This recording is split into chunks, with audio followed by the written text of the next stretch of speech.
Halo sobatku, selamat datang di channel Sobat Movie. Tempatnya review film paling asik dan menarik buat sobatku semua. Yang baru gabung, silakan klik tombol subscribe ya dan nyalakan loncengnya. Supaya kalian tidak ketinggalan film-film seru yang Mimin upload. Oke, gak usah berlama-lama lagi. Langsung aja kita ke reviewnya. Gasken sob.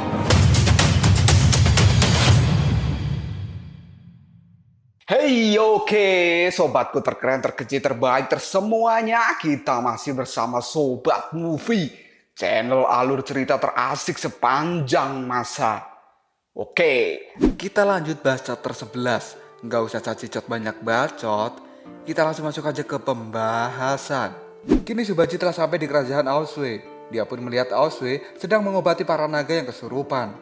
Subaji mengatakan bahwa dia sampai di tempat ini adalah atas perintah dari sang guru karena Biksu Tong khawatir dengan keadaan para klan naga saat ini.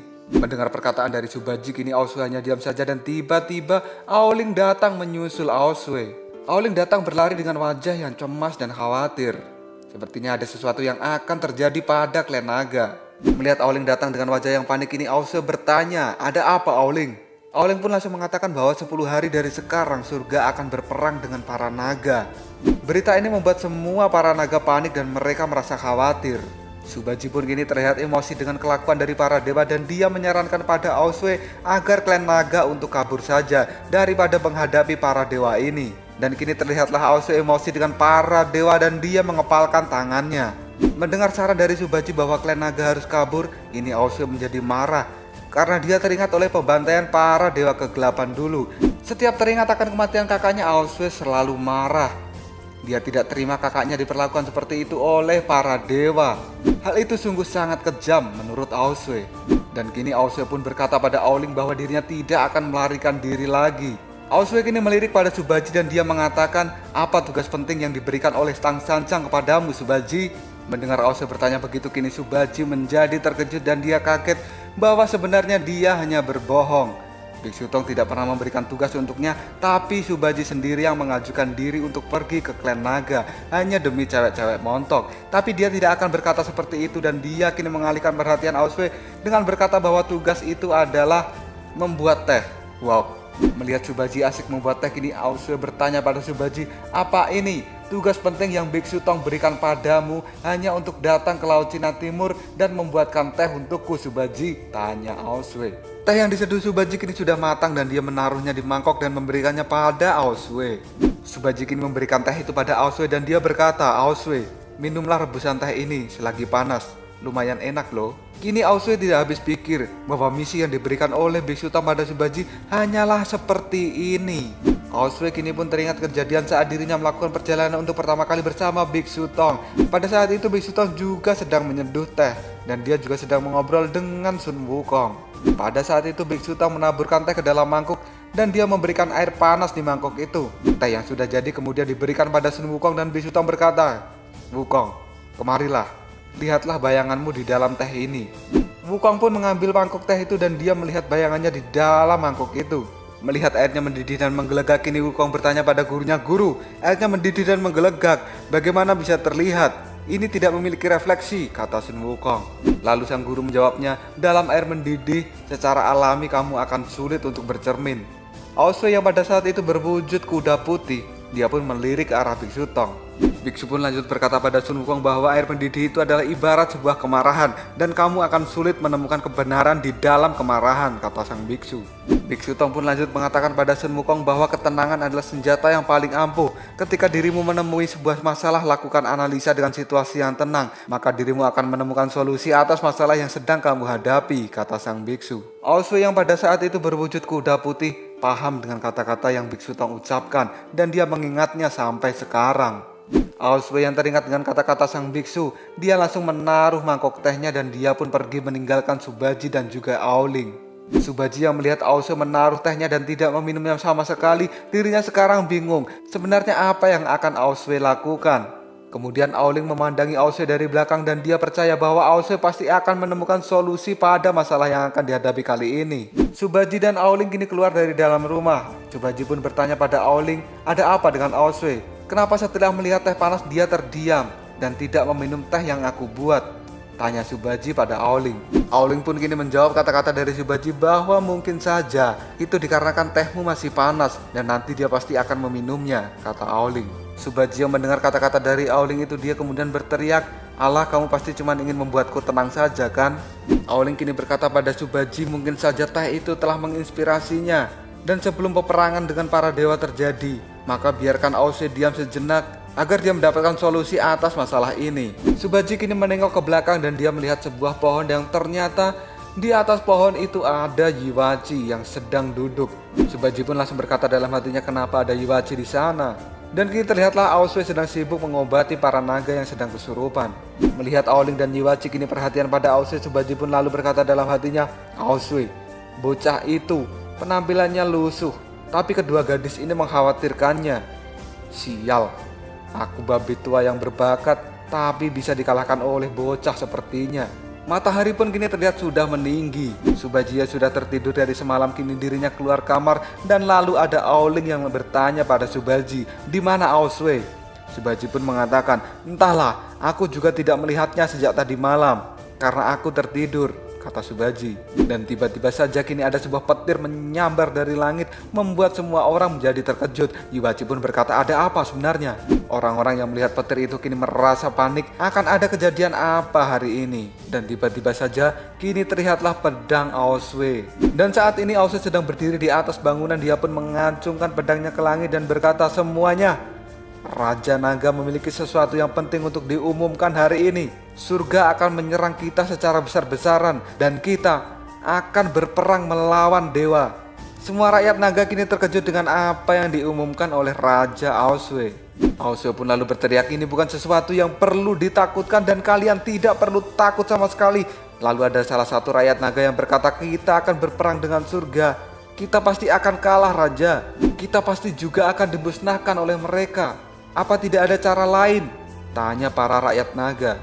Melihat rakyatnya ketakutan, kini Aoswe berteriak, sialan, apakah hanya sebatas ini kemampuan kalian? Hei para rakyatku, jangan lupa, aku adalah manusia naga dengan jiwa naga emas. Dan ini adalah keberuntungan yang tidak dimiliki oleh para naga lainnya.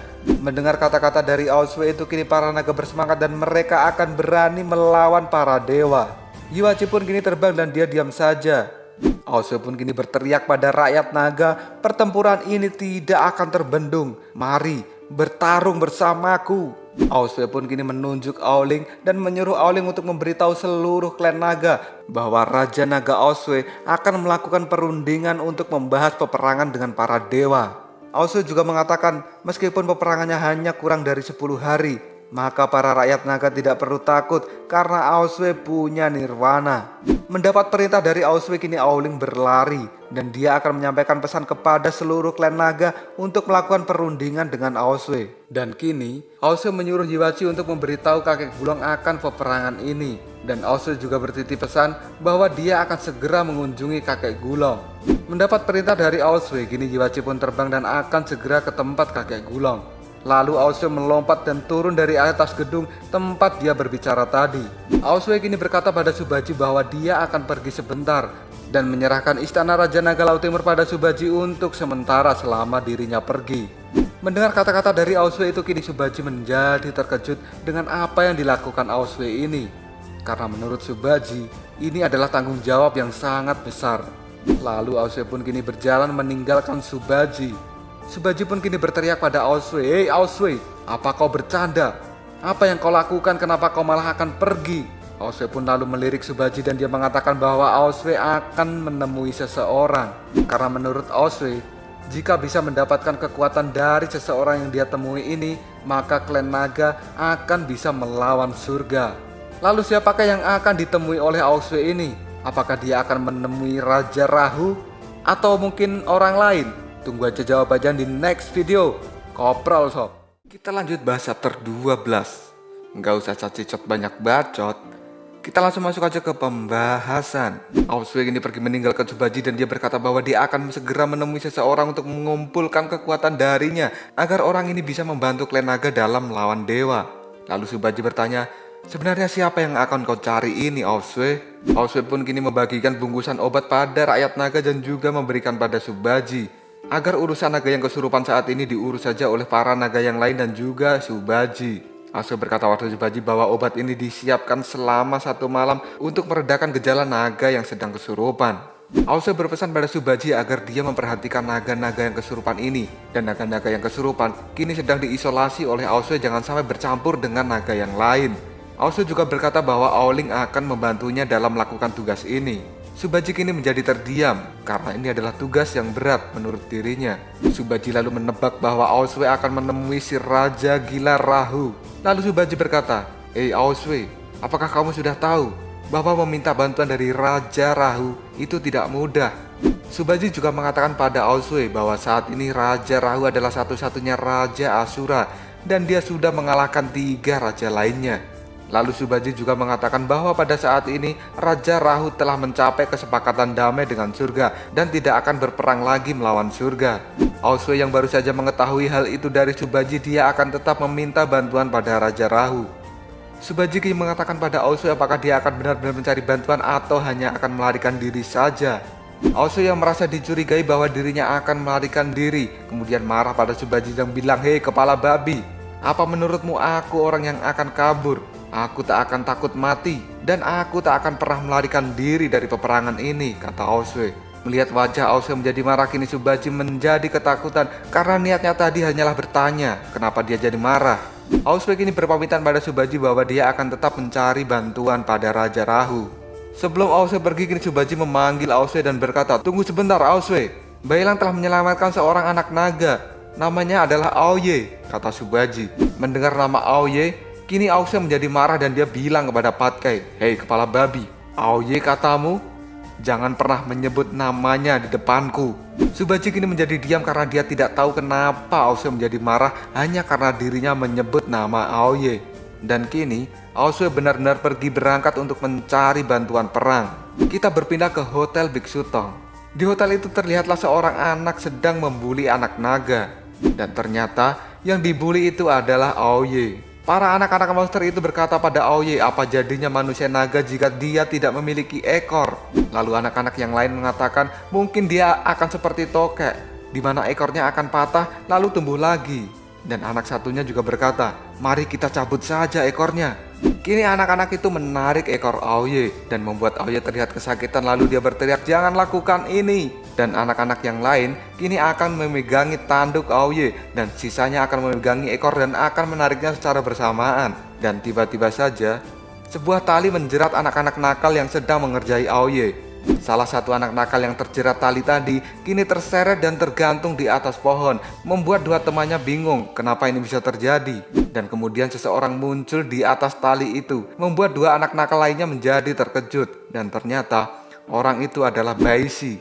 Baishi pun lalu mengatakan pada anak-anak nakal itu, "Jika kalian berbuat seperti ini, aku akan memberitahu Biksu Tong. Kalian sangat nakal ya," kata Baishi. Mendengar Baishi berkata seperti itu, 2 anak nakal tadi langsung melarikan diri. Dan 1 anak yang terjerat tali kini berteriak, "Hei, turunkan aku, tolong." Sambil pergi, 2 anak nakal masih saja mengejek Aoye. Dan Aoye hanya diam saja. Kemudian Baishi menenangkan Aoye dan berkata, "Tenanglah, jangan takut, aku akan melindungimu Aoye." Kini malam telah tiba dan terlihatlah cahaya bulan yang bersinar terang. Di bawah cahaya bulan yang bersinar terang itu terjadi tragedi yang mengejutkan karena ada seseorang yang mati. Para siluman kini berkumpul dan berkata, "Apa yang terjadi?" Kemudian Biksu Tong dan Bucing serta Baishi datang ke tempat itu dan berkata, "Biarkan aku lihat." Di tempat penemuan mayat itu kini sudah menjadi ramai dan Biksu Tong kini sedang memeriksa apa yang terjadi pada mayat itu. Dan kini Baishi terkejut karena dia adalah anak nakal yang tadi siang mengerjai Aoye. Biksu Tong yang sedang memeriksa mayat itu kemudian dia berkata dalam hati bahwa mayat itu dia mati karena digigit binatang buas sehingga meninggalkan jiwa gelap pada lukanya. Lalu salah satu monster di tempat itu berkata bahwa itu pasti adalah ulah dari Aoye yang ingin membalas dendam karena telah dikerjai tadi siang. Dan kini semua orang melihat pada Aoye. Lalu Aoye membela diri dan dia berkata, "Aku tidak melakukannya." Lalu seorang monster lagi berkata, "Kau jangan mengelak kau. Hal ini terjadi setelah kau datang ke sini." Kita harus membunuh Aoye, kata orang itu. Mendengar bahwa Aoye akan dibunuh, dia merasa takut dan dia berkata, benar, aku tidak melakukannya, aku berani bersumpah, kata Aoye. Lalu Biksu Tong melindungi Aoye agar para monster itu tidak mengamuk pada Aoye. Dan kini Biksu pun berkata pada semuanya, dia tidak melakukannya. Tanda gigitan ini dilakukan oleh binatang buas. Aku akan memeriksa masalah ini dan semua orang harap tenang saat ini. Oke? Kata sang biksu. Dan kini semua orang bubar dari tempat itu setelah biksu mengatakan bahwa dia akan memeriksanya sendiri. Aoye kini diam saja dan dia menjadi bersedih karena kedatangannya ke tempat ini hanyalah menimbulkan masalah yang baru. Lalu Baishi berkata pada Aoye agar dia tidak bersedih karena ini bukan salahnya. Dan Biksu Tong kini terlihat diam saja, dia mengamati situasi dan kondisi saat ini. Kita berpindah ke tempat orang yang sedang makan. Orang yang sedang makan itu ternyata ada di ruang makan klan Ashura. Dan kini terlihatlah para Ashura sedang berkumpul untuk makan bersama. Salah satu Ashura kini membuka pembicaraan bahwa mereka mendengar surga akan berperang melawan naga dalam 10 hari. Kemudian Ashura yang lain menjawabnya, wow, pasti sangat asik karena kita sudah lama tidak bertarung. Dan Ashura yang lainnya berkata, ayo tebak, menurutmu siapa yang akan menang, naga atau dewa? Dan orang lainnya menjawab, kalau menurutku, naga pasti akan kalah melawan dewa. Dan kini Suma sedang makan sambil mendengarkan pembicaraan dari para Ashura yang lain. Suma itu pun langsung berkata dalam hati, sejak perang terakhir, Ashura menjadi sekutu dari surga. Pertarungan naga ini pasti akan menjadi perang terbesar di 3 alam dalam beberapa tahun terakhir. Kemudian Suma memandangi ayahnya, dan Suma pun tetap berkata dalam hatinya, akankah raja melanggar perjanjian ini? Dan tiba-tiba saja Suma menjadi terkejut karena ayahnya langsung melihat pada dirinya. Dan kini tiba-tiba saja sebuah angin besar berhembus di kerajaan Ashura. Dan angin itu disebabkan oleh seekor naga. Dan dari langit Ashura kini turunlah sebuah pedang raksasa, dan ada naga yang menyelimuti pedang itu. Dan seperti yang kita tahu bahwa pedang itu adalah milik Aosue. Aosue yang berwujud naga kini merubah dirinya kembali menjadi wujud manusianya. Aosue pun lalu mengambil pedangnya dan menaruh di punggungnya kembali. Melihat ada seseorang yang datang ke kerajaan Ashura, kini para Ashura berkumpul dan mereka berlarian lalu berteriak, siapa yang tidak takut mati? Berani-beraninya membobol kerajaan Ashura. Mereka yang berkumpul kini menjadi kaget karena yang datang ternyata adalah seorang raja naga. Aosue yang sudah sampai di kerajaan Ashura kini lalu berkata, hei Ashura, aku adalah Aosue, raja dari klan naga, datang untuk menyembah Raja Ashura dan akan mendiskusikan pertempuran Tianlong, kata Aosue. Mendengar Aosue berkata begitu, kini Suma menjadi kaget. Inikah Raja Naga yang baru? Dia Aosue. Walaupun telah kedatangan Raja Naga dan Aosue berteriak seperti itu, kini Raja Rahu masih saja terlihat santai. Dia masih saja menikmati minumannya, seolah kedatangan Aosue ini tidak penting baginya. Para rakyat Ashura kini mulai bergibah. Hah? Naga yang lemah datang untuk meminta bantuan? Mereka ini benar-benar tidak akan bisa mengalahkan surga. Orang lemah seperti itu harus berjuang sendiri, kata rakyat Ashura. Dan Suma pun kini menoleh pada mereka yang sedang bergibah itu. Kemudian Raja Rahu masih tetap diam dan tenang di tempatnya. Setelah selesai menikmati minumannya, kini Raja Rahu menaruh gelasnya di atas meja dan dia pun langsung berdiri.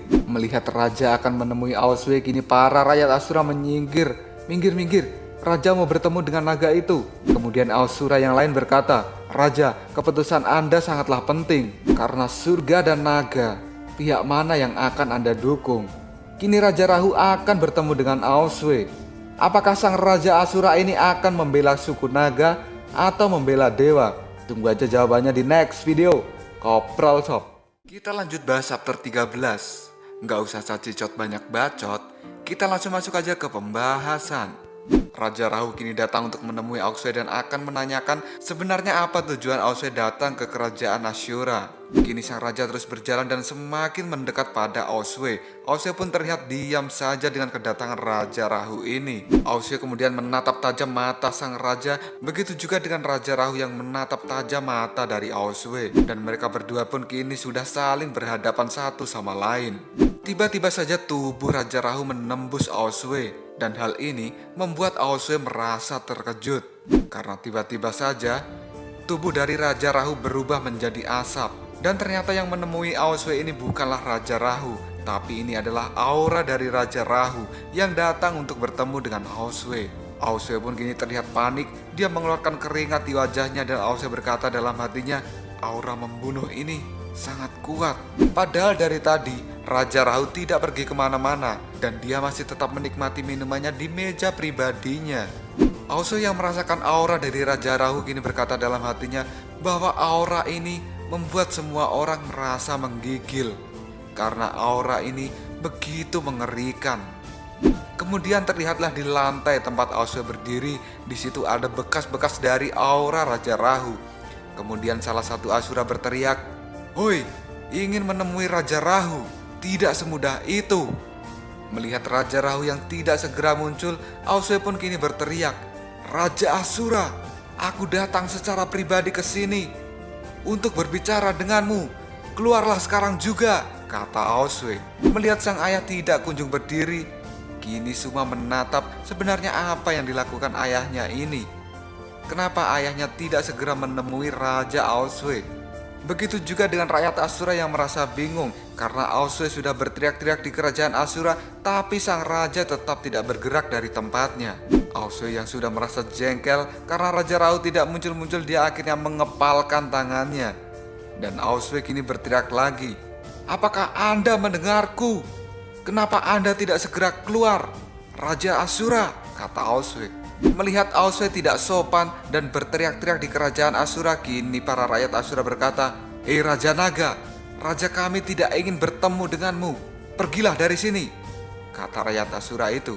Lalu Aosway pun berkata pada rakyat Asura itu, "Haha, sekelompok sampah, kalian tidak layak untuk berbicara dengan Raja Naga ini." Rakyat Asura yang merasa direndahkan oleh Aosway karena sudah dianggap sampah, kini mereka berkata, "Hei Raja Naga, kau datang untuk mencari kematian ya? Kami tidak akan segan-segan untuk memakanmu." Mendengar kata-kata dari rakyat Asura itu, kini Aosway tertawa dan dirinya lalu berkata, "Hahaha, ingin memakanku? Apakah kalian memiliki kemampuan itu?" Aosway yang merasa kesal karena Raja Rahu tidak segera muncul, dia akhirnya mengacungkan jarinya dan berteriak lagi, "Hei Raja Rahu, aku ingin mengajukan permohonan banding di parlemen. Jadi datanglah jika Anda tidak takut mati dan berani melawanku." Dan tiba-tiba saja sang ratu keluar dari dalam ruangan dan menemui Aosway.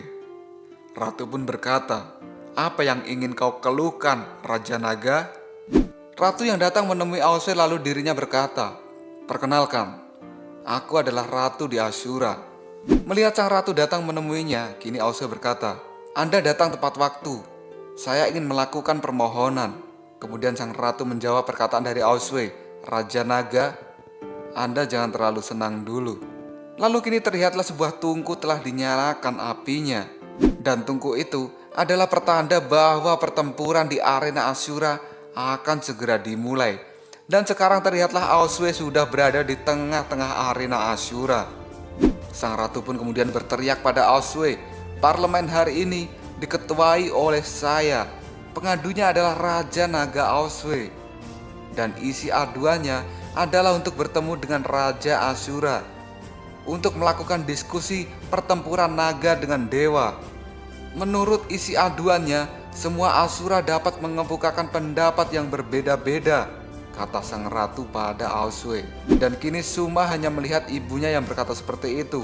Kemudian Raja Rahu dari tempat duduknya, dia hanya diam saja dan mendengarkan serta akan melihat hasil dari parlemen ini.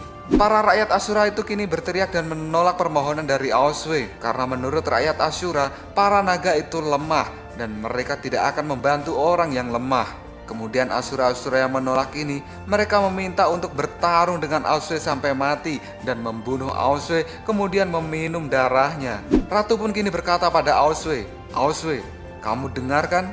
Apakah Anda ingin menantang seluruh kelompok Asura? Dan Anda tidak punya jalan untuk kembali kali ini," kata sang ratu. Lalu Aosway pun memasang kuda-kudanya, pertanda bahwa dirinya sudah siap untuk bertarung. Dan Aosway pun kini berkata, "Biarkan semuanya maju ke sini." Dan kini muncullah pejuang Asura kelas 2, tubuhnya sangat besar seperti raksasa, dan dia akan menantang Aosway. Pejuang Asura itu pun kini mengamuk dan dia mengombang-ambingkan senjatanya dan memukul Aosue, berharap Aosue terkena pukulannya. Tapi dengan lincah, Aosue kini melompat dan mengeluarkan petir dari tangannya untuk menyerang pejuang Asura kelas 2 ini. Aosue yang melompat dan mengeluarkan petir biru dari tangannya, dia berharap pejuang Asura ini dapat lumpuh dan tidak bisa bergerak karena sengatan listrik dari Aosue. Petir yang menyengat pejuang Asura itu kini membuatnya tidak bisa bergerak, lalu Aosue berteriak, "Hei, bagaimana? Kamu tidak bisa menggerakkan tubuhmu kan?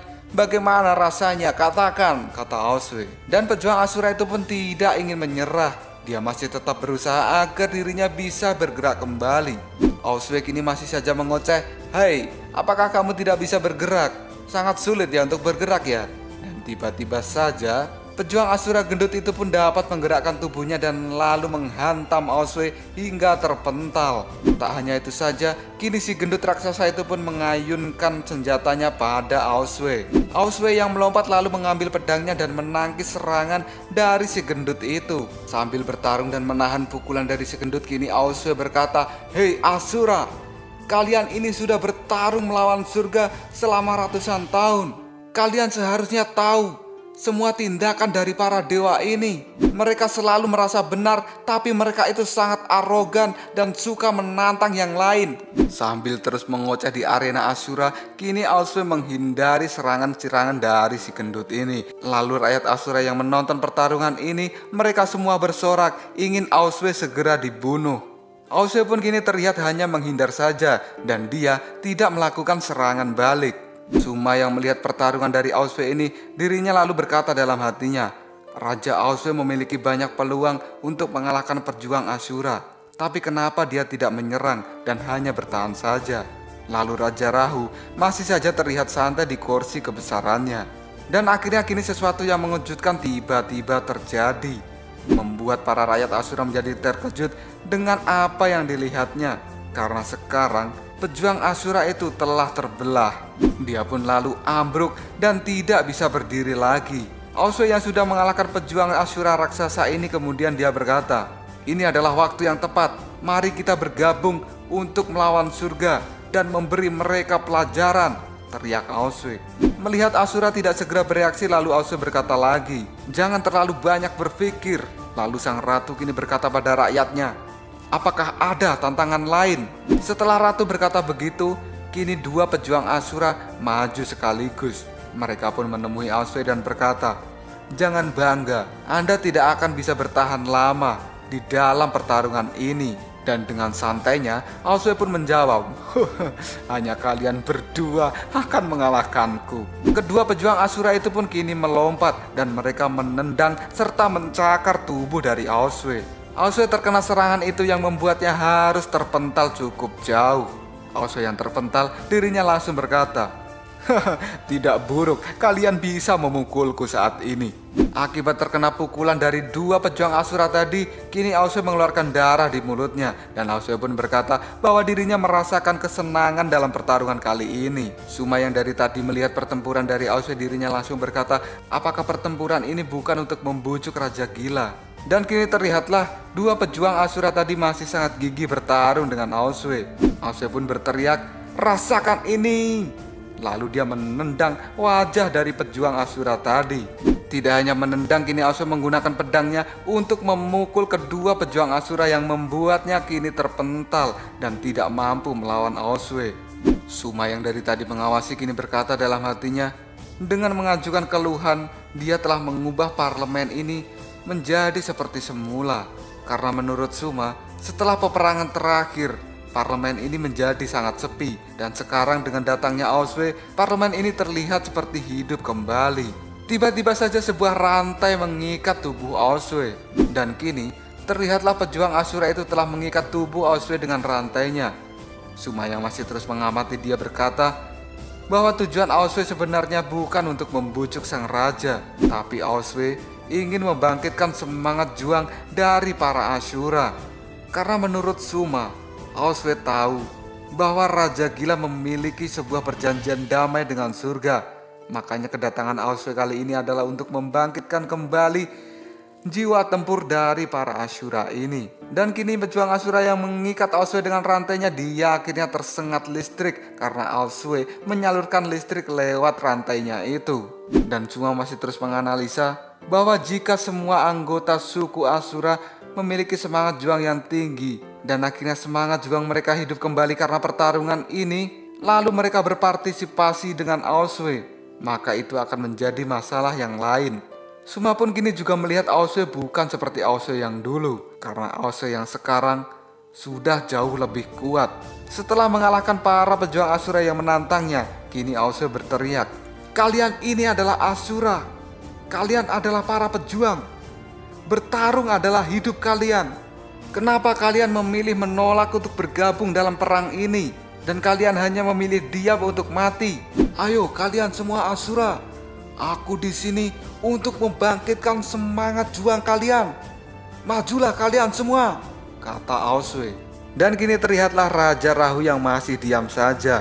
Padahal saat ini Aosue telah memprovokasi semua rakyat Ashura agar semangat juang mereka kembali seperti dulu, menjadi Ashura yang gila akan peperangan.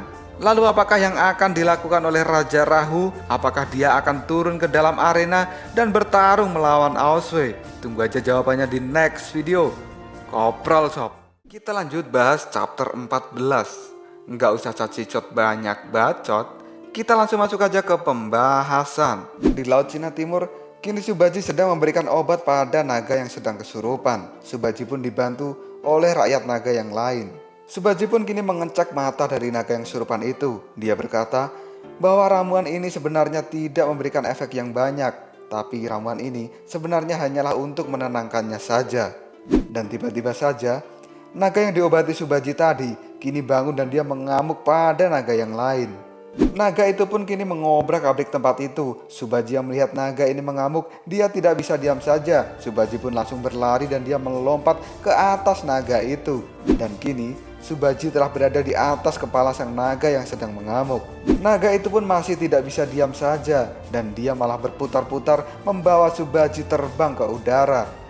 Karena naga itu tidak bisa diam, kini Subaji memegang kepala naga itu dengan sangat erat, dan kini terlihatlah naga itu sudah berada di tanah kembali. Subaji yang masih memegang kepala naga itu kini dirinya berkata, "Babi tua ini tidak akan melepaskanmu. Cobalah untuk tenang sedikit naga." Dan tiba-tiba saja mata dari naga itu berubah, yang tadinya merah kini sudah kembali normal. Para rakyat naga yang lain kini merasa senang karena akhirnya naga yang kesurupan ini bisa tenang kembali. Rakyat naga yang lain lalu memberikan obat pada Subaji agar diminumkan pada naga ini. Dan kini Subaji menganggap Aosue adalah orang yang tidak bertanggung jawab karena dia melempar tugas naga-naga yang kesurupan ini pada dirinya. Subaji pun kini juga merasa menyesal karena dirinya sudah melakukan misi di kerajaan naga. Baru beberapa hari di kerajaan naga sudah membuat Subaji kecapean. Dan akhirnya sekarang Subaji bisa beristirahat untuk sementara waktu. Dalam istirahatnya, kini Subaji masih saja mengeluh dan dia berkata, "Siapa bilang klan naga memiliki banyak wanita cantik? Semua itu adalah kebohongan. Semua rakyatnya di sini adalah laki-laki dan mereka sangat jelek, tidak setampan babi tua ini. Aku tidak tahu sampai kapan harus mengurus naga-naga yang kesurupan ini," kata Subaji. Lalu kini datanglah 3 anak naga yang menertawakan Subaji. Melihat anak-anak itu menertawakan dirinya, Subaji lalu berteriak, "Hei bocah, apa yang kalian tertawakan?" Lalu salah satu anak naga itu berkata pada Subaji, "Saudara babi, Anda terlihat seperti raja naga kami." Mendengar perkataan seperti itu, Subaji pun langsung berteriak, "Hei bocah, apa maksudmu? Apakah aku terlihat seperti naga? Atau Aosue yang terlihat seperti babi?" kata Subaji sambil membayangkan Aosue berwajah babi. Kemudian anak naga itu mempraktekkan gayanya Aosue. Dan anak itu berkata, "Paman ini tidak pernah bisa mengurus sesuatu, tapi dia ingin aku menjagamu. Dan aku tidak bisa mengambil tugas penting ini." Subaji yang melihat anak ini mengejeknya, dia lalu membayangkan bahwa anak ini benar-benar mirip dengan kelakuan dari Aosue. Di saat Subaji sedang merasa kesal karena diejek oleh bocah naga, dia kemudian mencium aroma yang sedap. Subaji pun langsung menengok ke belakang dan dia melihat ada ayam bakar yang dibawakan kepadanya. Dan kini terlihatlah dua gadis naga cantik sedang membawakan makanan pada Subhaji. Mereka pun berkata, "Saudara babi telah bekerja keras. Kita semua tahu bahwa bencana naga tidak mudah diselesaikan. Dan sekarang beban itu berada di pundak Anda dan pasti sangat berat. Tolong terima kebaikan ini dari kami," kata gadis-gadis naga itu. Melihat ada dua gadis naga cantik yang datang kepadanya, kini rasa kesal Baji menghilang begitu saja. Dan Subhaji pun akhirnya menerima makanan dari dua gadis naga cantik tadi. Subhaji yang sudah tidak kesal, dia pun melemparkan ayam bakarnya pada anak-anak yang mengejeknya tadi. Lalu anak-anak itu pun berlari dan mengucapkan terima kasih pada Subhaji. Dan kini terlihatlah Subhaji yang sedang menikmati bakpao sambil melihat indahnya pemandangan matahari terbenam di kerajaan istana Raja Naga Laut Timur. Subhaji pun kini berkata, "Guru, kamu menyuruhku datang kemari apa karena kau ingin agar aku segera menjadi dewasa? Sebenarnya aku ini sudah sangat dewasa, Guru. Tidak bisakah kau melihatku?" kata Subhaji. Kita berpindah ke arena pertempuran kerajaan Ashura. Di sana, para rakyat Ashura menjadi emosi atas provokasi dari Oswe. Dan kini terlihatlah Oswe akan menghadapi para Ashura ini. Melihat para Ashura akan mengamuk, bukannya diam, tapi Oswe malah terus memprovokasi mereka. Dan kini Oswe pun berkata, "Ayo, jangan buang waktu kalian. Ayo pergi bersamaku." Para pejuang Ashura itu pun kemudian berkata pada Oswe, "Hei Raja Naga, kita semua ini sempurna dan kita tidak takut mati. Apabila kami mati, kami akan menjadi bintang-bintang di surga." Mendengar pejuang Ashura berkata begitu, kini Oswe menjawabnya, "Berubah menjadi bintang, kalian bercanda. Pergi saja ke langit dan tinggal di sana sendirian." Oswe berkata seperti itu sambil mengayunkan pedangnya dan mengeluarkan serangan petir dari pedang itu. Akibat serangan dari Oswe ini, kini para pejuang Ashura yang akan melawannya menjadi terpental semua. Karena menurut mereka, serangan dari Oswe ini lumayan hebat.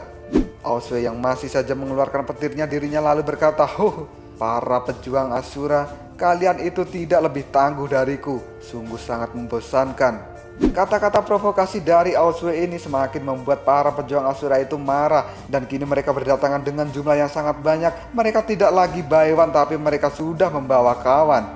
Hal ini membuat Oswe kaget karena kata-katanya telah membuat mereka semua menjadi marah dan akan mengeroyok dirinya. Dan kini terlihatlah para Ashura itu menyerbu Oswe dengan semangat membunuh yang sangat besar. Karena Ashura ini memiliki sebuah kelebihan, semakin mereka disakiti, maka mereka akan semakin kuat dan semakin bersemangat dalam sebuah pertarungan. Melihat semangat juang yang seperti itu, kini Oswe pun berkata, mereka memang benar-benar layak menjadi bangsa Ashura. Dan kini terlihatlah semua rakyat Ashura turun ke arena pertarungan. Mereka pun akan mengeroyok Oswe secara bebarengan.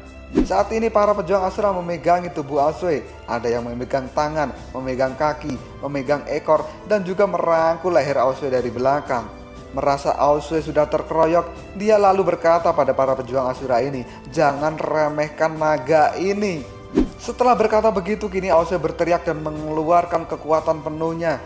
Dia pun mengeluarkan petir yang sangat besar hingga membuat arena pertarungan Ashura menjadi hancur. Akibat serangan besar yang dilakukan oleh Oswe, kini para rakyat Ashura terpental kemana-mana.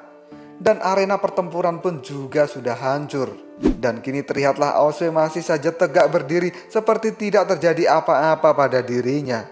Oswe pun kini menancapkan pedangnya di tanah dan dia berkata, "Apakah mereka semua sudah kalah? Apakah ini sudah berakhir?" Dan kini muncullah 3 pejuang Ashura dari belakang Oswe yang siap menyerang mereka. Karena ini bukanlah sebuah akhir, ini adalah awal dari pertempuran, kata Oswe. Melihat ada pejuang Ashura yang akan menyerangnya, kini Oswe kembali menegakkan badan dan dia berkata, "Oke, ayo majulah semua. Lihat siapa yang akan bisa bertarung sampai akhir. Tidak peduli lagi seberapa banyak kalian.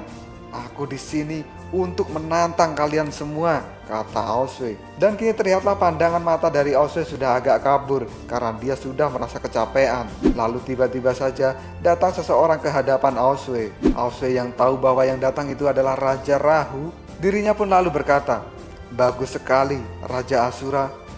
Sekarang adalah giliranmu. Raja Naga Oswe akan bertarung denganmu sampai akhir." Mendengar Oswe berkata begitu, Raja Rahu pun kini memegang tangan Oswe. dan Aosue hanya pasrah saja. Dan ternyata sang raja yang memegang Aosue bukan untuk bertarung, tapi untuk mengatakan sesuatu hal pada Aosue. Raja Rahu pun kini berkata, "Hei Raja Naga Aosue, aku pikir identitas Raja Asura sudah tersebar ke semua orang. Kali ini aku menerima keluhanmu, tapi dengarlah kata-kataku ini. Aku menolak permohonanmu karena Asura saat ini tidak bisa ikut berperang dengan para naga. Tapi aku akan mengirim 10 pejuang Asura terkuat untuk menonton pertarungan kalian," kata Raja Rahu sambil meninggalkan Aosue. Suma yang melihat ayahnya berkata seperti itu, kini dalam hatinya Suma mengucap bahwa ayahnya telah berhati-hati dan dirinya menjaga perdamaian damai dengan surga. Dan kini Suma menganalisa kenapa ayahnya mengirim 10 besar pejuang Asura terkuat untuk menonton pertempuran, karena ini dilakukan sang ayah bukan tanpa sebab. Dan sebenarnya ini adalah pesan yang akan disampaikan ke surga. Di mana ada Asura, di situ ada variabel, yang artinya Asura bisa berubah kapanpun ketika sebuah perjanjian mereka telah dilanggar. Raja Rahu yang berada di samping Suma kini berkata, "Suma, apa kamu selalu mencoba untuk mencari tahu apa yang aku pikirkan?" Suma pun menjawab, "Tidak ayah, aku tidak berani." Lalu sang raja pun berkata pada Suma, "Hei Suma, bisakah kau menebak nasibmu? Di antara 10 penonton teratas, salah satunya adalah dirimu," kata sang raja pada Suma. Mendengar ayahnya berkata seperti itu, kini Suma hanya terdiam. Tapi di sisi lain dirinya bangga karena sang ayah sudah menganggap Suma 10 besar pejuang terkuat di Asura. Lalu bagaimanakah nasib Aosue dan para naga? Karena permohonan bantuan dari Aosue kini telah ditolak. Akan mencari bantuan kemana lagi si Aosue ini? Tunggu aja jawabannya di next video. Koprol Sob. Kita lanjut bahas chapter 15. Nggak usah cacicot banyak bacot, kita langsung masuk aja ke pembahasan. Setelah Aosue mengalami pertarungan di arena Asura dan dia mendapatkan jawaban dari Raja Rahu bahwa sang raja menolak permohonannya, kini Aosue terbang ke langit dan dia pun berkata, "Sialan Asura, sangat sulit untuk membujuk mereka." Ketika Aosue terbang di langit, kini sisik-sisik naganya berjatuhan. Tampaknya dia sedang terluka oleh pertarungan dalam arena Asura. Dan kini Aosue akan terbang mencari bantuan yang lain. Aosue kini pun berkata, "Aku hampir saja mati di arena Asura. Aku tidak mau lagi ke sana untuk menantang mereka. Cukup sekali ini saja, udah bikin aku kapok," kata Aosue. Aosue pun kini turun dan keluar dari dalam awan. Dan dia sedang menuju ke pulau atas awan. Pulau ini adalah tempat kakek dan ibunya berada saat ini. Aosue pun kini mendarat dan dia berubah menjadi wujud manusianya kembali. Kemudian Aosue berkata, "Lama tidak bertemu, ibu." Ternyata Aosue ini menemui ibunya untuk meminta bantuan dari sang ibu. Aosue yang sedang basa-basi pada ibunya, dia pun bertanya, "Ibu, apakah Anda dulu juga tinggal di sini?" Ibunya Aosue hanya diam saja. Kemudian Aosue melanjutkan kata-katanya, "Ibu, sesuatu terjadi pada suku naga dan aku butuh bantuanmu." Mendengar Aosue meminta bantuan pada ibunya, kini sang ibu berkata, "Oh, lalu apa yang harus kulakukan?" "Aku tidak tertarik, Aosue." Karena ibunya tidak tertarik dengan peperangan ini, Aosue kembali berkata, "Ibu, dulu kau mengabaikanku dan kau pergi meninggalkanku. Sebenarnya aku juga tidak punya harapan yang banyak padamu agar dirimu mau bergabung dalam perang ini. Tapi setidaknya berilah anakmu ini motivasi, Ibu." Mendengar Aosue membutuhkan motivasi dari ibunya, kini Monasuo berkata, "Hai Aosue, kenapa kau terlihat sangat kecewa? Siapa yang menyuruhmu menanggung beban besar ini? Kenapa kau tidak kembali pada sifatmu yang dulu saja?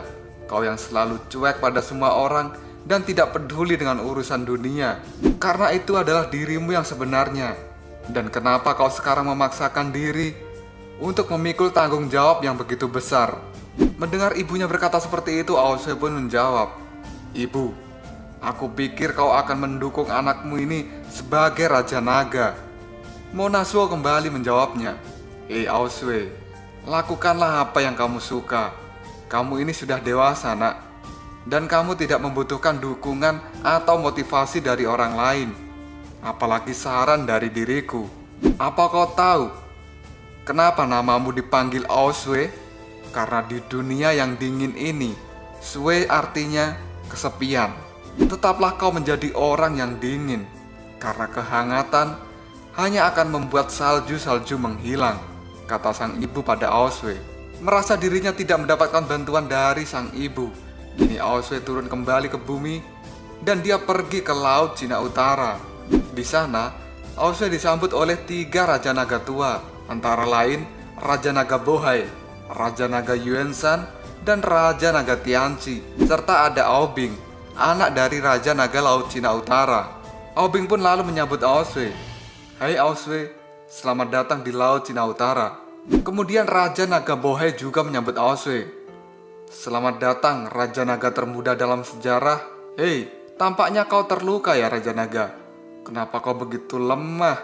Raja Naga sebelumnya tidak pernah terluka seperti dirimu, kata Raja Naga Bohai yang mengejek Aoswe. Aoswe pun menjawabnya, terima kasih Raja Naga atas perhatian dan juga sambutanmu. Tapi aku baik-baik saja. Aoswe pun merasa kesal dengan kata-kata dari Raja Naga Bohai. Dia pun lalu berkata dalam hatinya, dasar orang tua yang sudah bau tanah, sudah terlihat jelek, mulutnya bau pula. Dan kini Raja Naga Yuansan berkata pada Aoswe, Raja Naga muda, Anda sangat ingin mengadakan konferensi dengan kami. Mungkinkah klan naga Laut Cina Timur mengganggu istana surgawi lagi? Karena tidak bisa mengurus Laut Cina Timur, sekarang malah merusak seluruh klan naga, kata Raja Naga Yuansan. Kemudian Raja Naga Tianci yang terlihat cuek dirinya berkata, sebagai Raja Naga, haruskah aku merenungkan hal ini? Sungguh tidak penting. Merasa perjalanan hari ini sudah lelah, Aoswe pun tidak ingin berdebat dengan 3 Raja Naga tua. Kemudian Aoswe berkata pada Raja Naga tua itu untuk beristirahat, dan dia akan mengadakan pertemuan di esok hari. Melihat Aoswe nyelonong begitu saja, kini 3 Raja Naga tua memandang Aoswe dengan pandangan yang tidak sopan. Raja Naga Bohai pun berkata, dasar bocah sialan. Dan Raja Naga Yuansan pun juga berkata, apa kau pikir kau ini adalah Raja Naga? Sungguh kelakuanmu tidak menghargai kami. Kau tidak memandang kami sedikit pun. Kemudian Raja Naga Tianci hanya diam saja, dan dia merasa cuek dengan kelakuan yang dilakukan oleh Aoswe. Aobing pun kini berteriak pada Aoswe, Raja Aoswe, tunggu, biarkan aku mengantarmu ke kamar. Aobing pun mengantarkan Aoswe ke dalam kamar, dan dia mengobati luka-luka dari Aoswe. Sambil mengobati Aoswe, Aobing pun bertanya, Raja Aoswe, waktumu sudah hampir habis sekarang. Kenapa kau tidak segera mengadakan konferensi dengan para Raja Naga? Dan kini, Aoswe melihat Aobing dan dia tersenyum lalu berkata, terima kasih Aobing. Kau lihat sendiri kan, bagaimana kelakuan 3 Raja Naga tua ini. Baru datang saja mereka sudah membuatku kesal. Sepertinya tidak akan mudah untuk mendapatkan dukungan dari barang antik tua ini, kata Aoswe pada Aobing. Ketika Aoswe sedang berbincang-bincang dengan Aobing, kini ada seseorang yang berteriak. Hal ini membuat Aoswe kaget. Lalu dirinya berkata, sangat berisik sekali. Siapa itu yang teriak malam-malam? Dan Aobing pun kini berkata, itu adalah Aoyilong yang dipenjara di sel. Dia mungkin tahu bahwa Anda telah datang kemari, makanya dia jadi emosi dan berteriak-teriak seperti itu. Aoswe yang tahu bahwa itu adalah Aoyilong. Kemudian dirinya tersenyum dan berkata, wow, apakah dia sangat bersemangat untuk bertemu denganku sampai harus berteriak-teriak seperti itu?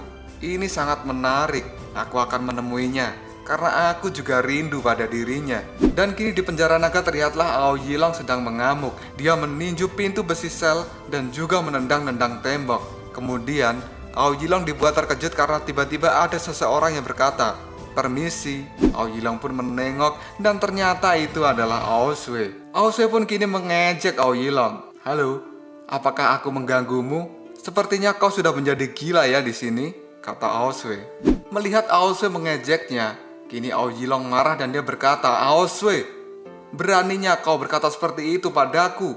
Ayo kita bertarung saja. Dan setelah berkata seperti itu, kini Aoyilong menjadi ketakutan karena Aoswe menodongkan pedang di wajah Aoyilong. Sambil menodongkan pedang, Aoswe pun kini berkata pada Aoyilong, hei, diamlah. Apa kau mau mati sekarang?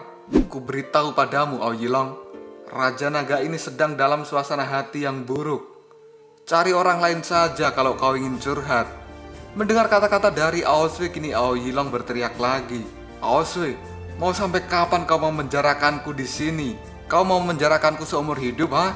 Mendengar pertanyaan dari Aoyilong, Aoswe pun kini berkata, Seumur hidup, gila saja. Aku akan memenjarakanmu 10 kali hidupmu, bukan seumur hidup lagi. Mendengar Aoswe berkata begitu, kini Aoyilong semakin marah dan dia meminta Aoswe untuk membunuhnya saja. Karena jika dirinya tidak dibunuh, maka bila dia keluar dari tempat ini, Aoyilong yang akan membunuh Aoswe. Melihat Aoyilong marah-marah seperti itu, kini Aoswe mengejek Aoyilong. Menyedihkan sekali hidupmu sekarang, Aoyilong. Aku tak akan pernah mengeluarkanmu dari sini. Dan kini waktu pagi sudah tiba. Konferensi para naga pun kini telah dimulai dan Raja Bohai tiba-tiba saja menggebrak meja. Raja Bohai pun berkata, "Cukup. Masalah ini tidak perlu dibahas lagi. Sumber masalah yang dibawa oleh Laut Cina Timur harus mereka selesaikan sendiri. Apalagi Laut Cina Timur adalah pemimpin dari 3.000 naga. Dan bahkan ini lebih penting untuk memikul tanggung jawab. Di antara 8 dewa naga, manusia naga adalah yang paling cinta damai. Bertarung melawan surga itu adalah hal yang konyol. Aku Raja Naga Bohai sangat menentang hal ini." Dan kini Raja Naga Yuesan pun juga ikut berkata, "Saudara Bohai benar, naga baru saja pulih setelah bertarung dengan dewa kegelapan. Jika kita terburu-buru untuk berperang, maka akan banyak anak naga yang kehilangan kerabat. Hei Raja Naga Aoswe, perbuatanmu ini tidak layak untuk menjadi seorang Raja Naga." Dan kini Raja Naga Tianchi yang cuek dia juga berkata, "Kalau aku sih nggak punya pendapat ya. Aku ngikut sajalah. Gimana enaknya?" Melihat kelakuan dari 3 Raja Naga tua, kini Aoswe memandang mereka dengan tatapan yang sinis. Aoswe pun lalu berdiri dan dia berkata, "Hei kalian orang tua, bicara tentang tradisi naga, bilang saja kalian ini hanya ingin menjaga wilayah kalian masing-masing. Apa kalian pikir bisa keluar dari masalah ini? Dasar orang tua kentut. Para dewa dari surga akan mencabut nyawa kalian semua dan memusnahkan seluruh klan naga dan tidak akan menyisakan satupun. Kalian harus tahu ini, orang tua kentut," kata Aoswe sambil marah-marah. Melihat Aoswe yang marah dan berkata seperti itu, kini para Raja Naga Tua menjadi diam. Dan tiba-tiba saja, ada seseorang yang berlari menuju parlemen konferensi para naga. Orang itu berlari dengan sangat cepat. Dan ternyata, dia adalah Aoyilong. Dia datang dengan para naga pembunuh. Dan kini tembok di parlemen naga menjadi hancur karena Aoyilong menerobosnya. Dan tiba-tiba saja, Aoyilong menyerang Aoswe dari belakang dengan menggunakan pedangnya. Aoswe pun kini melompat, menghindari serangan dari Aoyilong dan juga dari 3 naga pembunuh. Aoswe kini menjadi bingung kenapa Aoyilong bisa lolos dari penjara. Lalu Aoyilong pun berteriak pada Aoswe, Aoswe, apa kau pikir penjara bisa menahanku?" Melihat Aoyilong melakukan pemberontakan, kini Aobing melompat dan dia membantu Aoswe. Aobing pun kini melawan 3 naga pembunuh. Sedangkan Aoswe kini berhadapan dengan Aoyilong. Mereka pun kini melakukan baiwan di dalam base parlemen naga. Para Raja Naga Tua melihat pertarungan Aoswe dengan Aoyilong, mereka tidak terkejut sama sekali dan malah menikmati ini sebagai hiburan. Aoswe pun kini mengambil pedangnya dan dia menyabetkan pedangnya pada Aoyilong. Aoyilong pun kini melompat menghindari serangan dari Aoswe. Dan kemudian Aoswe berkata, "Hei Aoyilong, kau sungguh keterlaluan. Apa kau mau mati sekarang?" kata Aoswe. Aoswe yang menyabetkan pedangnya, hal itu mengenai dada Aoyilong. Tapi untung saja, baju dari Aoyilong tidak bisa ditembus oleh pedang Aoswe. Aoyilong pun kini berteriak dan dia ingin bertarung dengan Aoswe. Kemudian Aoyilong merubah dirinya menjadi seekor naga putih. Melihat Aoyilong telah melakukan perubahan, Aoswe tidak ingin kalah dan dia juga merubah dirinya menjadi naga hitam. Dan kini, Aoswe dan Aoyilong yang sudah berwujud naga, mereka lalu melakukan pertarungan di luar gedung parlemen. Pertarungan ini sangat sengit dan tidak ada yang mau mengalah dari pertarungan berdarah ini. Lalu siapakah yang akan memenangkan pertarungan? Apakah Aoswe ataukah Aoyilong? Tunggu aja jawabannya di next video. Kopral sob. Kita lanjut bahas chapter 16. Gak usah cacicot banyak bacot, kita langsung masuk aja ke pembahasan. Di Laut Cina Utara kini terlihatlah Aoswe dan Aoyilong sedang bertarung di atas gedung parlemen. Kemudian 3 Raja Naga Tua menyaksikan pertarungan dari Aoswe dan Aoyilong ini. Dan si Tuan Naga Bohai malah kini berkata, setelah konferensi dimulai kini ada seseorang yang akan mencoba membunuh Raja Naga yang baru dan itu sangat bagus sekali, kata Raja Naga tua goblok ini. Dan kini terlihatlah Aoyilong dan Aosue bertarung dengan sangat dahsyat. Mereka pun saling mencakar satu sama lain dengan kuku naganya. Tak hanya itu, mereka juga saling melilit. Sambil mencakar Aoyilong, kini Aosue berkata, "Hei Aoyilong, apa kau cari mati? Aku akan memberimu pelajaran hari ini." Setelah berkata seperti itu, kini Aosue mengeluarkan serangan petir-petir merahnya yang sangat banyak pada tubuh Aoyilong. Petir-petir yang keluar dari Aosue ini sangat luar biasa. Petir itu menyambar tubuh Aoyilong hingga membuatnya kesakitan. Kini terlihatlah Aosue mengeluarkan petir-petir merah yang sangat luar biasa dan menyerang tubuh Aoyilong sehingga membuat Aoyilong tidak dapat bergerak. Setelah Aoyilong kini terdiam, Aosue pun memukul Aoyilong dengan ekornya dan membuat Aoyilong terpental cukup jauh. Aoyilong yang terpental akibat pukulan dari Aosue, dia pun menabrak sebuah gunung hingga gunung itu pun hancur. Tidak berhenti sampai di situ. Melihat Aoyilong yang sudah terlempar, kini Aosue mengejarnya dan akan melakukan serangan lagi. Sambil menuju ke arah Aoyilong, Aosue pun berkata, "Apa kau melihatnya Aoyilong? Kekuatanmu masih sangat lemah dan tidak bisa menandingiku," kata Aosue. Setelah Aosue mendekati Aoyilong, tiba-tiba saja Aoyilong bangkit dan dia mengeluarkan serangan yang sangat dahsyat membuat Aosue terkejut. Dan kini Aoyilong telah berada di atas Aosue dan dia berkata, "Hei Aosue, lihatlah siapa yang lemah." Dan kini terlihatlah 3 Raja Naga Tua melihat pertarungan Aosue dan Aoyilong dari atas gedung parlemen. Mereka pun merasa senang karena bagi mereka ini adalah hiburan yang langka. Kemudian si Raja Naga Yuesan pun berkata, "Aku melihat Aoyilong sangat luar biasa. Aku takut nanti kalau Aosue kalah dan malah membuat martabatnya sebagai Raja Naga turun di mata para naga yang lain." Aosue yang merasa bahwa Aoyilong benar-benar ingin membunuhnya, kini dirinya mengamuk dan mengeluarkan cahaya emas serta petir-petir merah dari cahaya itu.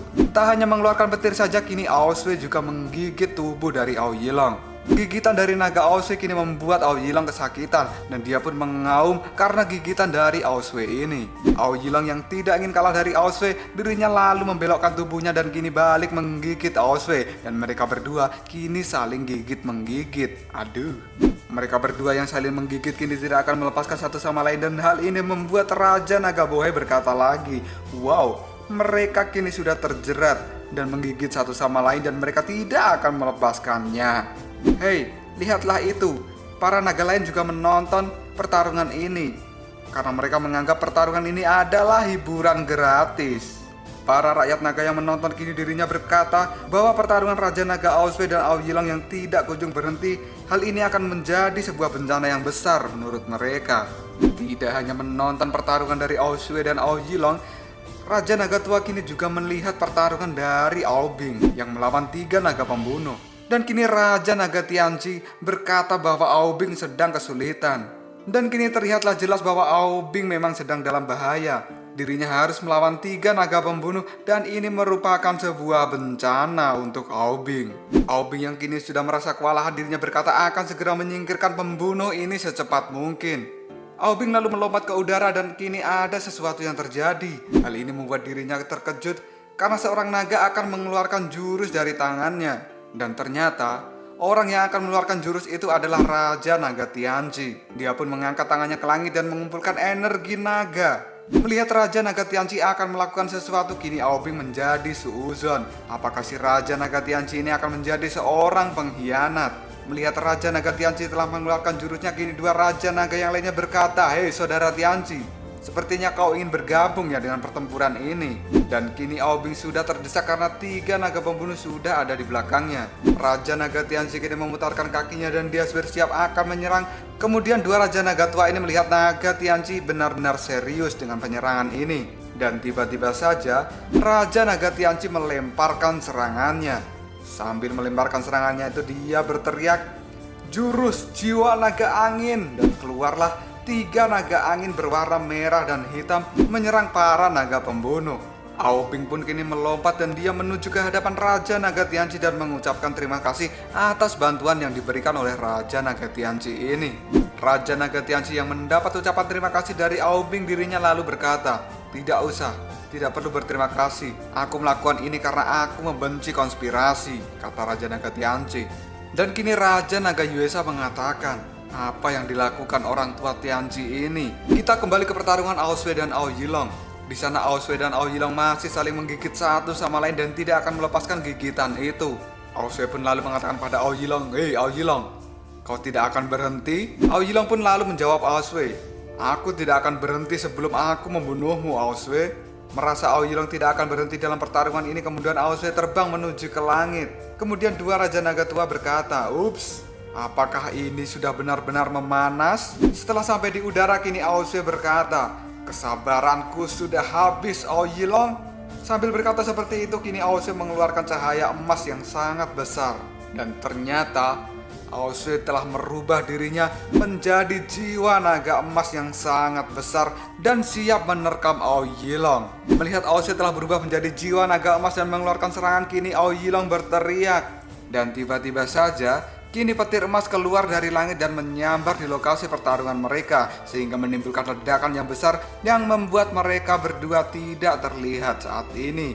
Lalu para rakyat naga yang menonton kini berkata, apakah Raja Naga akan mengeksekusi Ao Yilong di tempat ini? Dan setelah cahaya emas itu menghilang, kini terlihatlah Aosway telah menggigit Ao Yilong yang sudah tidak berdaya. Dan kini pertarungan kedua naga itu telah dimenangkan oleh Aosway. Semua rakyat naga yang menonton pertarungan ini, mereka merasa senang dan bersorak-sorak, "Raja menang, Raja menang, Raja menang."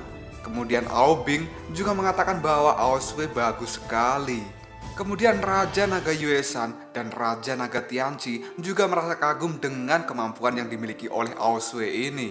Setelah selesai melakukan duel udara dalam bentuk naga, kini Aosway membawa Ao Yilong kembali ke tanah dan merubah dirinya menjadi wujud manusia kembali. Lalu Aosway kini menginjak dada Ao Yilong, dan Ao Yilong pun berkata pada Aosway, "Dirimu sekarang memang menang, Aosway, dan kamu memanglah seorang raja. Tapi jika kau ingin membunuhku, bunuh saja saat ini. Jangan kau pura-pura kasihan padaku, karena jika kau tidak membunuhku, maka suatu saat aku yang akan membunuhmu," kata Ao Yilong.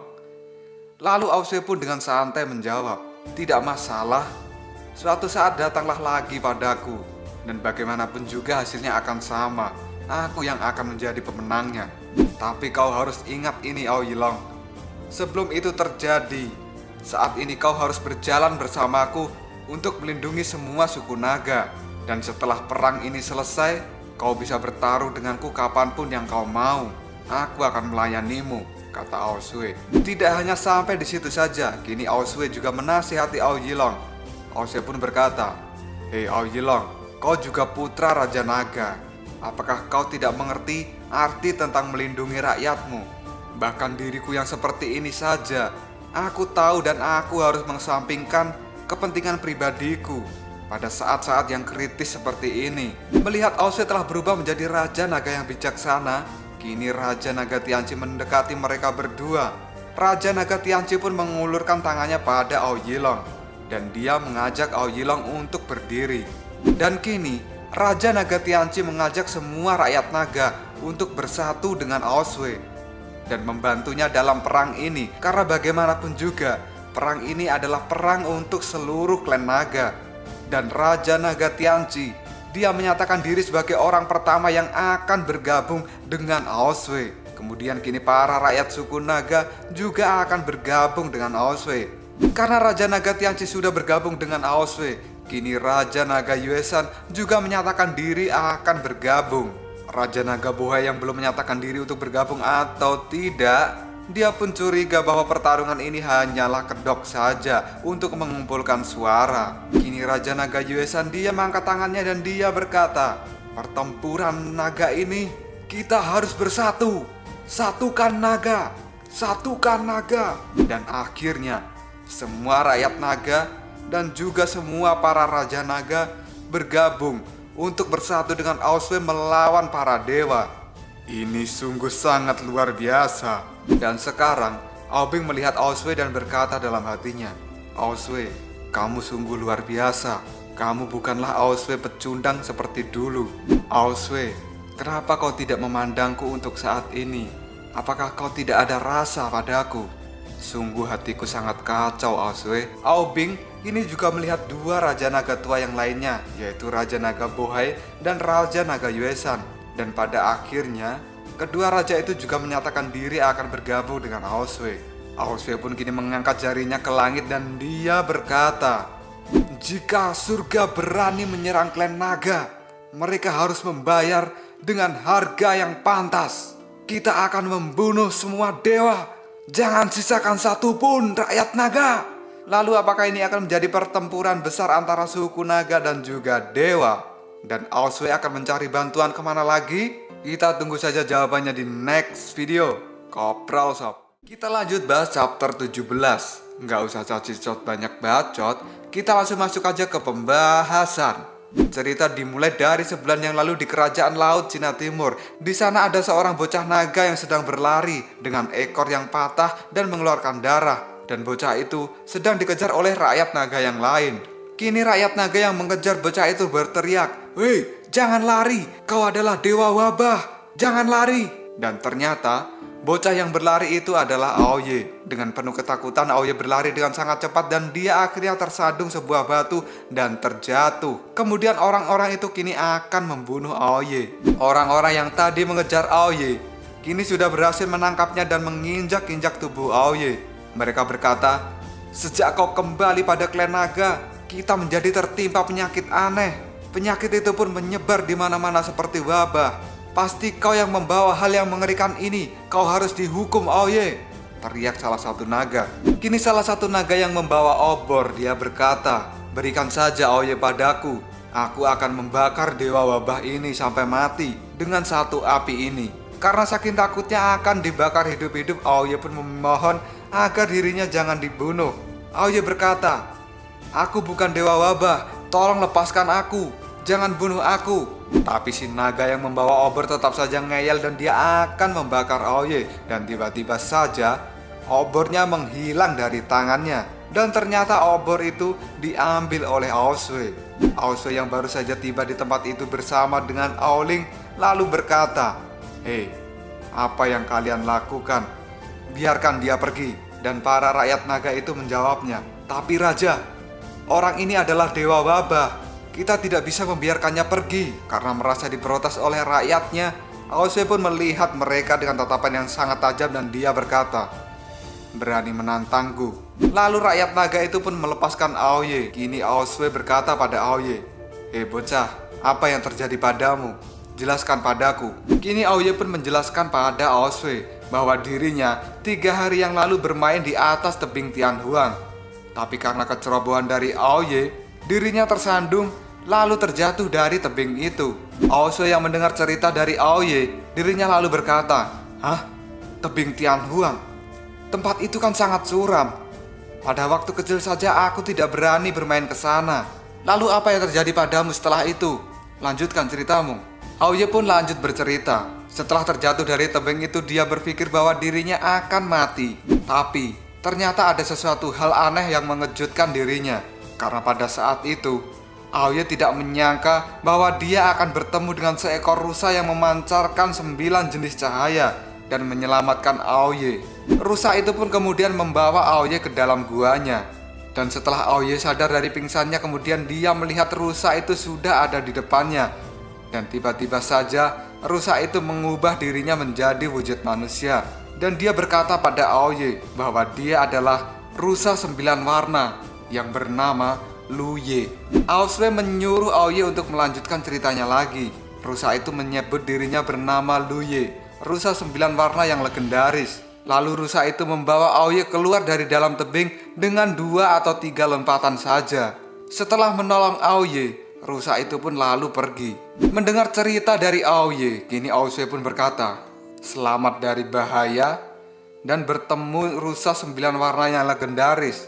Hal ini sangat langka. Kamu sangat beruntung, Aoye." Aoye pun melanjutkan ceritanya. Setelah dia kembali, dia pun bercerita kepada semua orang tentang peristiwa yang baru saja dialaminya itu. Setelah mendengar cerita dari Aoye, kemudian mereka malah menuduh Aoye membuat kesepakatan dengan rusa itu. Para rakyat itu kemudian mengatakan bahwa Aoye telah menukar nyawanya dengan sesuatu hal lain. Dan pada akhirnya suku naga ditimpa penyakit yang aneh. Dan kini para rakyat naga yang tadi mengejar Aoye, kemudian mereka berkata, "Akhirnya kau mengakui juga kan perbuatanmu?" kau telah kembali dan membawa wabah penyakit untuk suku naga. Kemudian Aosue pun bertanya pada Aoye, Aoye, apa benar kau punya permintaan dan apa yang kau janjikan pada rusa itu? Mendengar Aosue bertanya seperti itu, hal ini membuat Aoye terkejut. Aoye pun kini berkata pada Aosue, Raja Naga, aku tidak melakukan perjanjian apapun. Ketika aku kembali, kebetulan aku bertemu dengan salah satu penduduk yang sedang sakit. Dan karena hal itu, maka semua orang mengira bahwa aku yang membawa wabah penyakit pada penduduk itu. Aku sama sekali tidak mengkhianati naga untuk bertahan hidup, rajaku. Mendengar Aoye sudah berkata seperti itu, kini Aosue pun juga langsung mengatakan, masalah ini tampaknya agak rumit. Kalian, pulang dulu saja. Aku akan menyelidiki hal ini secara pribadi, kata Aosue. Lalu orang-orang yang mengejar Aoye kini bubar dan mereka pun pulang. Dan sekarang Aosue secara pribadi menginterogasi Aoye. Aoye, apa yang kau katakan tadi adalah sebuah kebenaran? Tolong jawab jujur. Karena Aosue ingin ngobrol empat mata dengan Aoye, dia pun menyuruh Aoling untuk pulang. Aoling pun menuruti perintah dari Aosue karena Aoling percaya bahwa Aosue akan melakukan yang terbaik. Dan kini Aoling pun meninggalkan Aoye dan juga Aosue berdua di tempat itu. Aosue pun kini memegang tangan dari Aoye dan kemudian Aosue mengambil pedang di punggungnya. Setelah mengambil pedang di punggungnya, kini Aosue menodongkan pedang itu pada Aoye. Dan Aosue pun bertanya, Aoye, biarkan aku bertanya sekali lagi, apakah dirimu mengkhianati klan naga? Jika kau berani berbohong padaku, akan kubunuh kau sekarang juga di tempat ini. Aoye pun merasa ketakutan dan dia benar-benar tidak berani untuk berbohong pada Aosue. Aoye pun lalu berkata pada Aosue, Rajaku, kau bisa mengambil nyawaku saat ini dan aku bersumpah bahwa aku tidak pernah menyakiti siapapun untuk bertahan hidup. Setelah berkata seperti itu, Aoye merasa sangat ketakutan apabila Aosue mengamuk padanya. Aosue pun mengembalikan pedang di punggungnya dan dia berkata pada Aoye, Tidak. Kau jangan mengucapkan sumpah sembarangan, karena orang-orang yang ada di sini tidak akan mempercayai sumpahmu. Tapi ku kasih tahu satu hal padamu ya, kau dapat pergi ke barat dan temukan Hotel Xiangqi di jalur siluman. Lalu cari seseorang yang bernama Tan Sanzang. Dia akan membantu masalahmu. Aoye yang merasa bingung dengan kata-kata Aosue, dia pun bertanya, apa yang Anda maksud, Raja? Dan Aosue pun mengatakan pada Aoye, sudahlah, ikuti saja kata-kataku. Saat suku naga sudah membaik, aku akan datang untuk menjemputmu. Bertahanlah ya. Temukan orang itu. Jaga dirimu baik-baik, kata Aosue pada Aoye. Aoye pun lalu berjongkok dan menyembah Aosue. Dan Aoye berterima kasih atas bantuan dari Aosue dan dia tidak akan melupakan hal ini. Setelah mengucapkan terima kasih pada Aosue, kini Aoye pun pergi sesuai dengan perintah yang dikatakan oleh Aosue. Aosue pun memandangi kepergian Aoye dan dia berkata dalam hati, Tan Sanzang, setiap kali dirimu mengalami masalah, kau pasti akan bisa menemukan solusinya. Kita kembali pada waktu sekarang. Terlihatlah di penjara Laut Cina Utara, kini ada Aoyilong dan juga Aobing. Pada saat ini, Aobing sedang mengobati luka dari Aoyilong. Aobing pun memerban tangan-tangan Aoyilong yang terluka akibat pertarungan dengan Aosue tadi. Tak hanya itu saja, Aobing juga menyiapkan makanan untuk Aoyilong.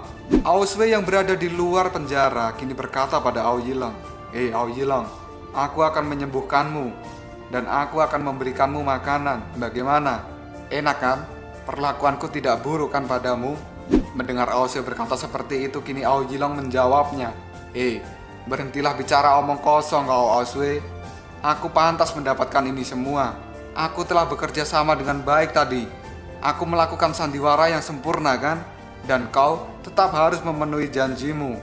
Kapan kau akan membiarkanku pergi Aosue? Aosue pun menjawab perkataan dari Aoyilong. Aoyilong, tenang saja. Aku akan membiarkanmu pergi dari sini. Tapi setelah itu, kau berjuanglah denganku. Bergabunglah dengan suku naga untuk melawan dewa. Dan kutanya sekarang, apakah setelah kau pergi dari sini, kau akan tetap membunuhku? Aoyilong pun kini langsung berdiri dan dia berkata pada Aosue, Aosue, kau tidak perlu bertanya seperti itu. Sudah jelas aku akan membunuhmu. Lihat ini, kau telah membuat mataku buta. Melihat Ao Yilong marah, kini Ao Sui berkata pada Ao Yilong, "Sudah. Kali ini aku akan berbicara penting padamu. Aku harap kau bisa melindungi klan naga bersamaku dan melewati semua kesulitan ini." Ao Yilong pun kembali duduk dan dia berkata pada Ao Sui, "Aku sedang tidak punya waktu untuk membicarakan hal itu sekarang. Tunggu sampai aku kenyang dulu." Tidak. Tunggu sampai aku pulih dari cederaku saat ini, kata Ao Yilong sambil makan daging ayam. Setelah selesai mengobati Ao Yilong, kini Ao Bing keluar dari dalam penjara. Dan kini mereka berdua meninggalkan Ao Yilong sendirian di dalam penjara, agar Ao Yilong dapat menikmati waktunya sendirian dan agar dia juga bisa beristirahat saat ini. Setelah Ao Sui merasa urusan di Laut Cina Utara selesai, dia pun pergi meninggalkan Laut Cina Utara dan terbang menuju langit. Pada saat terbang itu dia teringat oleh kata-kata Ao Bing, "Saya tahu waktu kamu hampir habis, tapi kamu juga perlu istirahat, Ao Sui." Lalu Ao Sui pun mengatakan, "Aku tidak ingin beristirahat, aku sangat sibuk.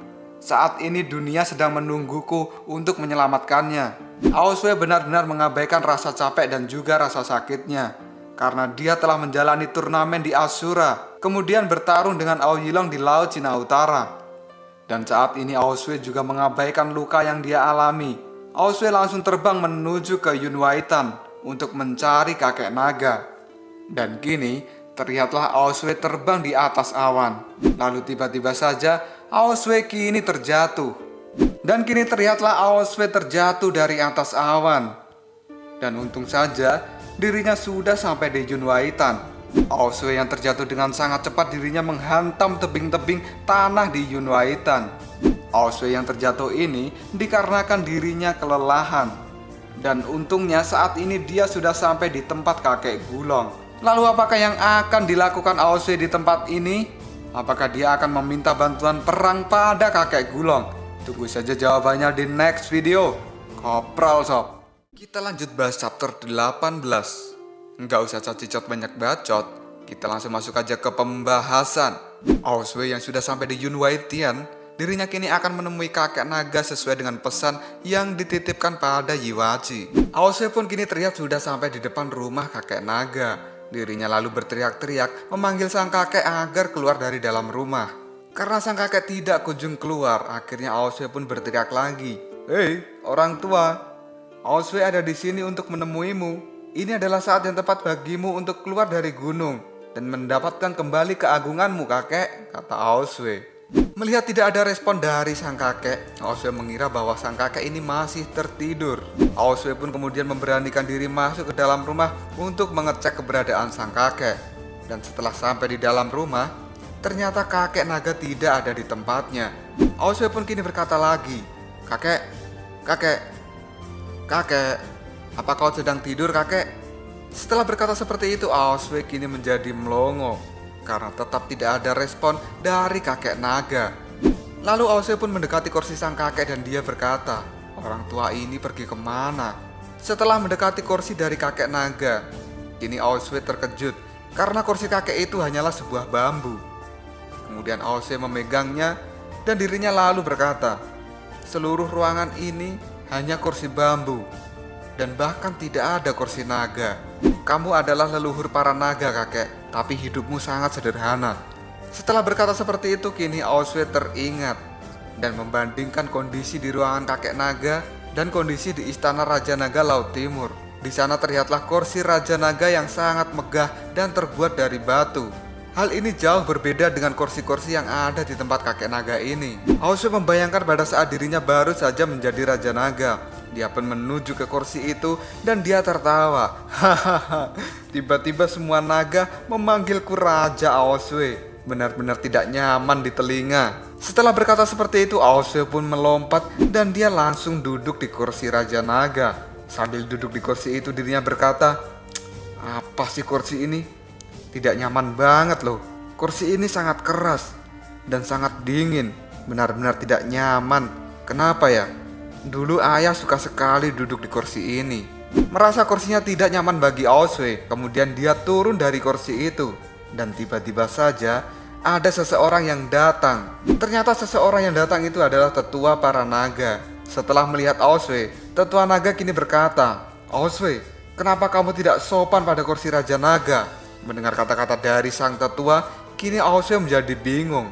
Lalu Aoswe pun menjawab, kakek, meskipun kau adalah tetua naga yang agung, bagaimana dirimu bisa tidak sopan pada Raja Naga ini? Sang kakek itu pun lalu mengatakan pada Aoswe bahwa kursi naga ini adalah kursi milik ayahmu, Raja Naga Tua Aoguang. Apa kau tidak bisa menghormatinya, Aoswe? Dan tiba-tiba saja Aoswe menodongkan pedangnya pada kakek tetua itu. Dan gara-gara perkataan dari kakek tetua, Aoswe pun kini marah dan dia mengatakan, "Hei orang tua, dinasti sekarang telah diubah. Apa gunanya Raja Naga Tua? Raja sekarang adalah aku. Aoswe, jangan kau menyebut nama ayahku lagi." Kakek, kursi batu busuk ini membuatku sangat kesal. Tolong diganti dan berikan aku kursi yang nyaman. Kakek tetua pun menolak permintaan dari Aoswe. Karena itu adalah kursi bagi semua Raja Naga. Aoswe yang tidak menerima penolakan, dirinya lalu marah dan berteriak, kakek, Raja Naga ini bisa melakukan apapun yang dia mau. Ganti kursiku sekarang juga. Melihat Aoswe marah, kini sang kakek pun juga ikut marah dan dia langsung memukulkan tongkatnya di tanah lalu berkata, "Sombong sekali kau anak muda. Bahkan jika kau adalah Raja Naga yang baru, kau tidak bisa mengganti kursi ini sembarangan." Kata-kata dari sang kakek tetua ini membuat Aoswe semakin emosi. Lalu dia menyabetkan pedangnya yang hampir mengenai sang kakek. Tapi hal itu sebenarnya hanya gertakan saja dari Aoswe. Lalu Aoswe kini berkata pada kakek naga, "Hahaha, lucu sekali. Baru digertak gitu aja udah takut ya kalian para tetua." Aoswe yang sudah emosi dengan para tetua ini, dia masih saja menakut-nakuti mereka hingga membuat mereka kini terjatuh karena ketakutan. Setelah 3 tetua naga terjatuh, kini Aoswe berdiri di depannya dan dia pun berkata, Anda ini orang tua yang baik. Jangan buang-buang waktuku. Dan aku ini bukan bawahan kalian. Jadi aku tidak akan mendengarkan apa yang kalian katakan. Setelah berkata seperti itu pada 3 tetua, kini Aoswe mengangkat pedangnya dan dia berteriak, "Apa yang aku katakan harus dilakukan." Aoswe yang mengangkat pedangnya itu lalu menyabetkan pedang itu pada kursi naga milik ayahnya, sehingga membuat kursi itu menjadi hancur lebur pada saat ini. 3 tetua itu pun kaget dengan kelakuan dari Aoswe dan mereka berteriak, "Jangan lakukan ini!" Tapi hal itu sudah terlambat karena kini kursi Raja Naga sudah benar-benar hancur oleh pukulan pedang dari Aoswe. Setelah menghancurkan kursi naga, kini Aoswe berkata pada 3 tetua itu, kakek, kenapa kalian menangis? Kursi ini sudah rusak, tak perlu ditangisi lagi." Dan kini ada sesuatu hal yang membuat Aoswe penasaran. Karena dari kursi yang hancur itu ada sebuah surat. Aoswe lalu mengambil surat itu dan ternyata surat itu adalah dari ayah Aoswe. Dan kini sambil memegang surat itu, Aoswe berkata, "Mungkinkah ayah mengira aku akan melakukan hal ini?" Aoswe pun lalu membuka surat itu dan membacanya. Di dalam surat itu terdapat tulisan pesan dari sang ayah yang isinya adalah, "Aoswe, jika tidak ada orang lain lagi, kamu sekarang akan menjadi Raja Naga. Dan sepertinya setelah kamu menemukan surat ini, kursi naga sudah kau hancurkan. Karena dari semua anakku, hanya dirimu yang sombong dan hanya kau yang berani menantang semua aturanku." Lalu Aoswe pun melanjutkan membaca suratnya. "Aoswe, anak-anakku memiliki kepribadian yang berbeda-beda. Dan yang paling aku khawatirkan adalah kepribadian dari dirimu. Kau adalah anak yang paling manja. Dan di balik sifat manjamu itu, kau juga yang paling lemah. Kau adalah seorang pemberontak dan sering membuat masalah. Saat itu kau membakar kursi naga ini. Dan hal itu membuatku sangat marah. Pada saat itu kau berkata bahwa suatu saat nanti dirimu akan menjadi Raja Naga. Dan kamu berkata bahwa kau akan menghancurkan kursi ini." Baru membaca beberapa kalimat saja, kini Aoswe merasa sedih atas kelakuan masa lalunya. Dan dia pun kini berkata, "Sialan kau ayah, kau sudah menjadi debu, tapi masih saja menasihatiku." Setelah berkata seperti itu, Aoswe pun melanjutkan membaca suratnya. "Aoswe, dari semua anak-anakku, kau yang paling membuatku gelisah. Semua kedisiplinan yang kuterapkan padamu tidak pernah mempan, sehingga hal itu membuatku tidak ingin kamu tumbuh atau menjadi keturunan dari ras nagaku. Tapi semakin hari, kelakuanmu semakin parah dan terus menjadi. Setiap hari kamu terus merusak dan kamu membuat masalah di mana-mana hingga kamu dimarahi orang, dan itu membuatku malu sebagai Raja Naga Laut Timur. Sampai hari ini pun aku masih merasa malu. Hal ini bukan karena pemberontakan yang kau lakukan, Aoswe, tapi karena aku tidak berani melepaskan dan membiarkanmu menjadi dirimu sendiri. Setelah membaca semua kata-kata di surat itu, Aoswe pun kini menyimpan surat di dalam celananya. Kakek tetua naga yang melihat Aoswe memegang surat itu, lalu dirinya bertanya, Aoswe, surat apa itu? Pasti itu ditinggalkan oleh sang Raja Naga ya? Apa yang dikatakan dalam surat itu? Lalu Aoswe pun menjawabnya, tidak ada. Semuanya sudah selesai. Itu semua tadi adalah flashback dari ingatan Aoswe. Dan sekarang Aoswe masih kebingungan sebenarnya di mana kakek naga ini, karena dia tidak muncul-muncul dan tidak berada di ruangan ini juga. Dan tiba-tiba saja seseorang datang menemui Aoswe. Ternyata seseorang itu adalah Yiwachi. Setelah melihat Yiwachi datang kepadanya, Aoswe kini bertanya, di mana kakek Gulong saat ini? Yiwachi pun lalu berkata pada Aoswe, ikuti aku, Aoswe. Hal ini membuat Aoswe bingung, sebenarnya ada di mana sang kakek ini? Kenapa tiba-tiba Yiwachi menyuruh untuk mengikuti dirinya? Dan kini Yiwachi mengajak Aoswe ke dalam sebuah gua. Aoswe pun bertanya pada Yiwachi, Yiwachi, apakah kakek sedang bersantai menikmati kesejukan di gua ini? Sambil berjalan, Aoswe masih saja melihat keadaan gua ini. Dan kini Yiwachi pun berkata, cepat, jangan berhenti-berhenti kau, kakek sudah menunggumu di dalam. Mendengar ajakan dari Yiwachi itu, kemudian Aoswe berjalan lagi. Dan kini, sampailah Aoswe dan juga Yiwachi di tempat kakek naga berada saat ini. Dan ternyata, tempat ini adalah makam naga. Dan kini terlihatlah kakek naga sedang berada di atas tumpukan dari tulang-tulang naga. Sang kakek pun berada di dalam cahaya yang berwarna keemasan. Sang kakek yang sedang duduk di atas tulang naga, kini terlihat sebuah tali-tali emas masuk ke dalam tubuh sang kakek. Dan tali ini terlihat seperti sebuah infus. Melihat Aoswe sudah datang, sang kakek pun berkata, Aoswe, akhirnya kamu datang juga. Kenapa kau begitu lama, Aoswe?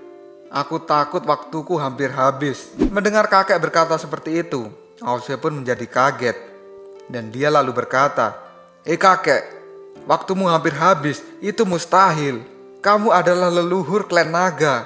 Kamu adalah naga legenda abadi. Mendengar perkataan dari Aoswe, sang kakek kini marah. Bodoh, aku hanya seekor naga tua yang sekarat. Dan aku hanya ingin menggunakan kekuatan pohon anggur penyelamat untuk mencoba memperpanjang hidupku. Dan kini terlihatlah selang infus emas itu sebagian lepas dari tubuh kakek naga.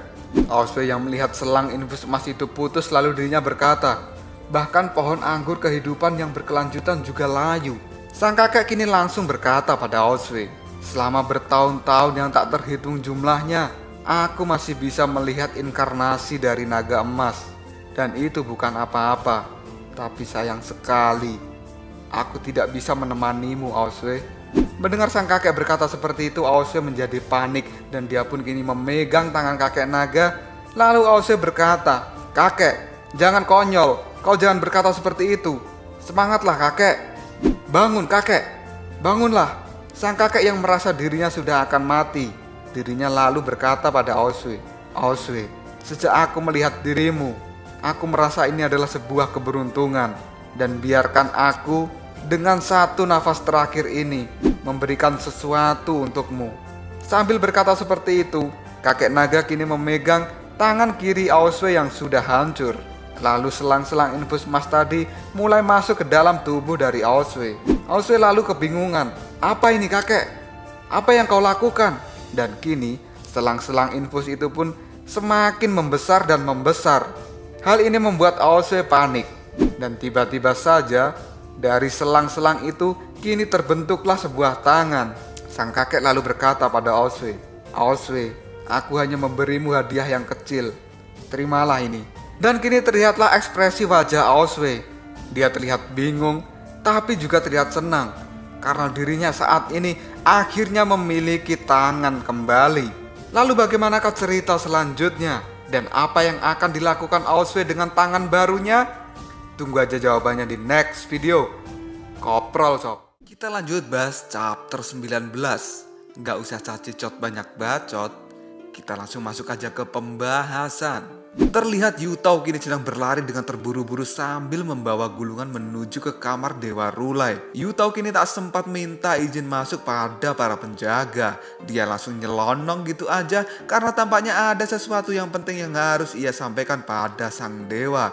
Sesampainya di dalam kamar Dewa Rulai, Yutao langsung berkata, "Dewa, ini adalah buku dan gulungan kuno yang Anda minta. Aku membawanya dari pavilion kitab suci di Tibet. Tadi aku juga melihat senjata ajaib legendaris Tianpan atau Skypan juga ada di sana." Yutao pun kini menyerahkan gulungan itu pada Dewa Rulai dan sang dewa pun berterima kasih atas kerja keras dari Yutao. Kemudian Yutao memilihkan satu gulungan yang paling dicari oleh Dewa Rulai dan kini menyerahkan gulungan itu. Dan ternyata gulungan kuno itu adalah gulungan jantung bumi. Dewa pun membuka gulungan itu dan dia pun melihat ada sebuah gambar batu beserta dengan penjelasannya. Lalu Yutao juga memberikan gulungan kedua yang juga sangat dicari oleh sang dewa. Dewa Rulai pun membukanya dan terlihatlah raut wajahnya kini berubah menjadi tegang setelah membuka gulungan kedua itu.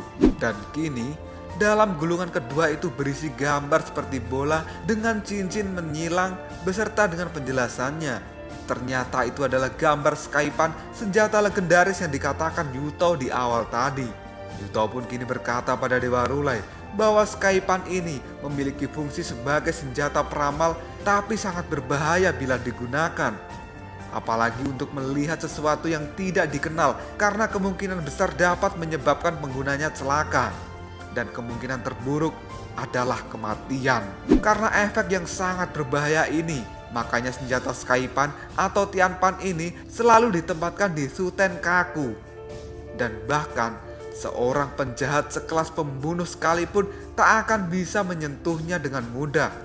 Dan senjata ini baru dipakai sekali. Itu pun sudah sangat lama. Melihat ekspresi Dewa Rulai yang terlihat seperti sedang memikirkan sesuatu, kini Yutao pun menebak jangan-jangan sang dewa berniat akan memakai senjata ini. Dewa Rulai lalu berkata pada Yutao, "Yutao, hanya ada satu cara untuk mengatasi gangguan di 3 alam dan perubahan abnormal di jalur monster saat ini. Ayo kita pergi sekarang." Setelah berkata seperti itu pada Yutao, kini sang dewa pun menyelinap keluar untuk menuju ke tempat senjata Tianpan itu disimpan. Dan hal ini sudah ditebak oleh Yutao. Dewa Rulai yang tak ingin membuang waktu dan akan segera menemukan inti dari masalah saat ini, dia pun dengan terburu-buru menuju ke Suten Kaku, tempat senjata Skypan atau Tianpan ini disimpan. Dan kini Dewa Rulai dan Yutao sudah sampai di depan senjata legendaris itu. Yang ternyata senjata ini berbentuk cermin emas raksasa dan cermin ini bisa berputar. Yutao yang masih merasa takut dengan efeknya, dia bertanya pada Dewa Rulai, "Dewa Tathagata, apakah Anda benar-benar ingin memakai alat ini?" Sambil berdiri di depan cermin Tianpan, Dewa pun menjawab pertanyaan dari Yutao. "Iya Yutao, jika kita ingin mencari tahu sumber bencana, maka kita harus berani mengambil resiko." Dan Dewa Rulai pun kini mulai menggunakan jurusnya dan dia menyatukan kedua tangannya sehingga muncul lambang Buddha emas. Sang dewa pun berkata, "Buka Skypan!" Lambang Buddha emas kini berubah menjadi mantra-mantra yang langsung membuat Skypan aktif kembali. Skypan yang sudah aktif kini berputar dengan sangat kencang sehingga membentuk seperti sebuah bola seperti yang terlihat pada gambar gulungan kuno yang diberikan oleh Yutao tadi. Cincin-cincin dari Skypan pun kini juga mulai berputar dan hal ini membuat Yutao terkejut karena sekarang senjata berbahaya ini benar-benar telah aktif kembali. Yutao yang merasa ketakutan dirinya langsung disuruh berlari oleh Dewa Rulai Dan dengan cepat Yuto pun berlari meninggalkan dewa sendirian dan dia mencari tempat bersembunyi yang aman. Sambil bersembunyi, Yuto pun mencatat apa saja yang akan terjadi pada senjata ini. Dan sang dewa yang sendirian berdiri di depan Skypan, dia pun mengeluarkan jurus lainnya sehingga membuat Skypan berputar dengan kecepatan maksimalnya. Setelah kecepatan putar dari Skypan ini stabil, sang dewa pun berteriak, "Bukalah!" Dan seketika keluar cahaya emas yang memancar dari senjata ini. Saking terangnya cahaya itu sampai gedung Suten Kaku terlihat memancarkan cahaya bulat yang sangat terang, dan hal itu terlihat dari jarak yang cukup jauh dari tempat itu. Dewa Sasin yang kini sedang menikmati teh, dia merasa sesuatu telah terjadi, dan sang dewa pun kini berkata, "Rulai, sebenarnya apa yang sedang kau lakukan?" Dan kini terlihatlah Dewa Rulai sedang mencoba mengendalikan kekuatan dari Skypan ini untuk melihat sumber masalah yang sedang menimpa dunia saat ini. Dewa Rulai kini tetap terlihat tenang, kemudian Yuto mencatat apapun yang dia lihat dengan matanya. Yuto pun menulis dalam bukunya bahwa saat ini Skypan berputar dengan kecepatan tinggi dan berubah menjadi bola yang tenang. Benar-benar senjata yang misterius. Aku akan mencatat semua reaksi abnormal yang akan ditimbulkan oleh kekuatan Skypan, kata Yuto. Ketika Yuto akan mencatat, tiba-tiba saja sesuatu terjadi padanya. Kini Yuto tak bisa menggerakkan tangannya, dia terlihat panik. Tapi Yuto masih mengamati Dewa Rulai dan masih terlihat aman untuk saat ini. Tiba-tiba saja Dewa Rulai merasakan sesuatu. Dia melihat sebuah serpihan kristal berwarna merah yang mulai bersatu, dan sang dewa pun kini berkata dalam hatinya, "Aku melihat warna merah bersatu. Apakah ini sebuah batu kristal? Mungkinkah ini adalah batu hati, lambang dari sebuah kebencian?" Dan kini batu kristal itu benar-benar telah bersatu, dan Dewa Rulai pun kini terkejut karena tiba-tiba saja dia merasa jantungnya berdetak dengan sangat kencang. Tak hanya reaksi dari jantungnya saja, kini sang dewa juga merasakan tubuhnya mulai terseret dan semua energi di dalam tubuhnya juga terasa seperti tersedot oleh batu itu. Dan kini Dewa Rulai pun melihat dirinya sudah berada di hadapan batu hati merah dengan lubang di bagian tengahnya. Dewa pun juga melihat monster-monster aneh sedang berada di depannya, lalu monster itu terlihat tersedot menuju batu hati bersama dengan Dewa Rulai. Dewa yang kini mulai tersedot, dia pun berkata, "Sepertinya aku pernah melihat kejadian ini. Iya, benar. Aku pernah mengalami dan melihat ini semua di buku catatan yang diberikan oleh Yuto waktu itu." Lalu kini sang dewa pun sudah berada di hadapan dari batu hati merah. Setelah berada di dekat batu hati itu, kini Dewa Rulai pun teringat dengan catatan yang tertulis pada gulungan kuno. Di dalam gulungan itu tertulis, air, api, dan angin lahir secara bersamaan. Dan itu adalah 3 elemen utama bumi. Api abadi adalah elemen yang memiliki pengaruh untuk menyeimbangkan kekuatan 3 alam. Api ini mengontrol penciptaan dan membangkitkan jantung bumi atau elemen bumi, mengontrol reinkarnasi. Tapi ketika hal itu diinduksi, maka akan menimbulkan kekacauan seperti perang. Dan kini dewa pun dibuat kaget oleh perubahan batu hati merah. Dirinya pun berkata, "Apa ini? Aku benar-benar tidak tahu." Karena saat ini batu hati merah berubah menjadi bentuk seorang bayi. Perubahan batu hati merah yang menjadi bayi itu adalah pertanda bahwa jantung bumi atau elemen bumi telah memiliki kehidupan baru yang sedang bertumbuh. Perubahan ini tak punya tujuan dan tak mampu mengendalikan kemampuannya sendiri dan akan tumbuh secara alami. Detak jantung dari jantung bumi saat ini tidak stabil, kadang cepat, kadang lambat, dan itu yang menjadi sumber kekacauan besar di 3 alam. Kekuatan dari jantung bumi ini sangat aneh dan sangat kuat, kadang menakutkan, kadang manja, dan jika dibiarkan bebas, maka kemungkinan terburuk 3 alam akan binasa. Saat ini, bayi batu hati ini pun terlihat hidup, dan hal ini membuat Dewa Rulai kaget karena tiba-tiba saja bayi dari batu hati ini menatap Dewa Rulai dengan tatapan yang sangat tajam dan menakutkan. Dia pun membuka mulutnya dan akan memakan sang dewa. Hal ini terjadi karena bayi dari batu hati merah ini menginginkan energi dari tubuh Dewa Rulai. Dewa yang kini merasa dirinya mulai tersedot oleh bayi batu hati, dia pun marah dan mengeluarkan kekuatan tinju tangan emasnya. Karena Dewa tak mau mati konyol dengan cara seperti ini. Dan dengan keras, kini kekuatan tinju tangan emas sang dewa menghantam batu hati sekuat mungkin. Dan seketika batu hati itu pun hancur karena pukulan dari Dewa Rulai. Tapi ternyata yang dipukul oleh sang dewa adalah cermin Skypan yang ada di depannya. Akibat pukulan tangan emas dewa yang sangat kuat, cermin itu pun kini pecah. Putaran dari cermin juga menjadi tidak beraturan dan sang dewa kini melompat menjauh dari Skypan yang sudah pecah untuk menghindari pecahan dari cermin itu.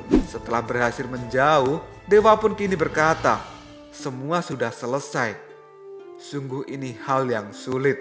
Dan kini dari persembunyian Yuto pun bertanya pada Dewa Rulai, "Dewa, bagaimana situasinya?" Kata Yuto yang penasaran dengan apa yang dilihat oleh Dewa Rulai. Dewa pun kini menatap Yuto dengan tatapan tajam dan dia berkata, "Yuto, tak ada waktu lagi. Kau harus melakukan sesuatu untukku." Oke, kita berpindah ke Hotel Xianghe, hotel milik Biksu Tong yang berada di jalur monster. Di sana terlihat seorang anak sedang berlari. Kedatangan dari anak itu membuat biksu dan Bailang terkejut dan ternyata anak itu adalah anak yang mendatangi Biksu Tong terakhir kali pada cerita chapter 183. Anak itu pun langsung berkata bahwa dia butuh bantuan dari sang biksu karena hanya biksulah yang mampu menyelamatkan nyawa semua orang. Biksu pun langsung melihat sinis ke arah anak itu dan berkata, "Bantuan apa, ha?" Anak itu pun kini langsung merunduk dan berkata pada biksu, "Biksu, kumohon, pergilah ke barat dan mulailah perjalanan baru di jalur monster." Mendengar anak itu meminta tolong untuk melakukan perjalanan lagi ke barat, membuat biksu, Bailang, Wuching, Putri Tengkorak Putih, dan juga Baisi terkejut. Sebenarnya siapa anak ini? Dan kenapa dia menyuruh Biksu Tong untuk melakukan perjalanan ke barat lagi? Apa tujuan dari perjalanan itu? Tunggu saja jawabannya di next video. Koprol sob. Kita lanjut bahas chapter 20. Nggak usah cacicot banyak bacot. Kita langsung masuk aja ke pembahasan. Bocah yang meminta tolong pada sang biksu itu kini berkata, "Biksu, kumohon pergilah ke barat sekali lagi dan melewati jalur monster yang baru." Melihat sang bocah berkata seperti itu, reaksi dari biksu malah menguap, seolah itu hal yang membosankan. Dan biksu pun kini mulai beranjak dari duduknya sambil berkata, "Kamu ingin aku melakukan perjalanan?" Dan kini ekspresi dari sang bocah menjadi terlihat senang. Dan dia bertanya, "Biksu, Anda setuju kan?" Biksu pun kini mendekati bocah itu lalu menunduk dan memandangi si bocah dengan tatapan yang sinis. Dan tiba-tiba saja biksu pun menjitak kepala dari bocah itu. Hal ini membuat Bailang bingung kenapa gurunya menjitak bocah itu. Bocah yang dijitak itu pun memegang kepalanya karena kesakitan dan sang biksu lalu berkata, "Hei anak nakal, jangan berpura-pura lagi. Siapa kau sebenarnya?" Anak itu pun menjawab, "Aduh, kenapa kamu bisa tahu kalau aku nyamar?" Lalu anak itu pun mulai berubah. Ternyata dia adalah Yuto. Sang biksu yang melihat bahwa anak itu adalah Yuto, dia pun langsung berkata, "Jadi itu kamu. Kenapa kau menyamar seperti ini?" Yuto pun menjelaskan bahwa dia menyamar agar bisa menyelinap dan keluar dari istana surga secara diam-diam agar tidak diketahui siapapun. Yuto juga mengatakan dirinya datang kemari adalah karena perintah dari Dewa Rulai untuk memberitahu sesuatu yang penting pada sang biksu. Biksu pun langsung berkata, Tata Gata ya." Yuto lalu mengeluarkan gulungan pesan dari Tata Gata dan menyerahkannya pada sang biksu. Biksu yang penasaran dengan pesan apa yang ingin dikatakan oleh Tata Gata, dia pun menerima gulungan itu dan membukanya. Dan kini patung Buddha mini pembawa pesan telah muncul di tangan Biksu Tong. Patung kecil itu langsung berkata, "Aku adalah patung pesan. Silakan dengarkan pesan yang kusampaikan." Dan patung itu pun kini mulai menjelaskan pesan dari Dewa Rulai. Patung itu pun berkata, "Peristiwa besar akan jatuh di 3 alam dan tidak akan ada yang selamat. karena semua orang akan menumbuhkan semangat perang mereka. Hal ini mengakibatkan niat membunuh mereka menjadi bangkit, dan itu akan terjadi pada semua makhluk. Biksu kini langsung berkata, apakah ini adalah wabah yang dikatakan oleh Aoye? Patung itu pun melanjutkan pesannya. Gejolak ini akan menyebar kemanapun, dan sumber dari masalah ini adalah elemen lain di alam dunia. Elemen itu adalah jantung bumi atau elemen bumi. Hal ini sama seperti api abadi yang dapat mempengaruhi semua makhluk hidup. Tapi aku merasa elemen bumi ini masih netral, belum berubah menjadi baik ataupun jahat. Tapi jika sampai berubah jadi iblis, maka dia akan menghancurkan dunia. Bailang kini melongo mendengar penjelasan dari patung ini, dan Bailang pun berkata, "Hah? Apa dia seperti Xiao Yu?" Patung itu pun lanjut berkata, Kita perlu menemukan tempat persembunyiannya dan memperbaikinya, karena ini adalah untuk kebaikan seluruh dunia. Sang biksu lalu bertanya, "Tunggu, apakah maksudmu dia harus dibimbing? Lalu siapa yang akan membimbingnya?" Patung Buddha itu pun menjawab, Tang Sanjang, kamu benar. Jantung bumi ini bersembunyi di jalur monster baru. Dan aku minta tolong padamu untuk kembali ke jalur monster baru. Biksu pun langsung berubah ekspresinya. Sang biksu kini memegangi kepala dan mengepalkan tangannya seolah tak percaya dia akan melakukan perjalanan ini lagi. Sang biksu langsung berkata, "Tidak masuk akal. Seperti omong kosong saja. Aku telah menginjakkan kakiku di jalan monster 2 kali loh." Patung itu pun melirik ke arah Biksu Ton dan biksu terkejut dengan ekspresi lirikan dari patung Buddha itu.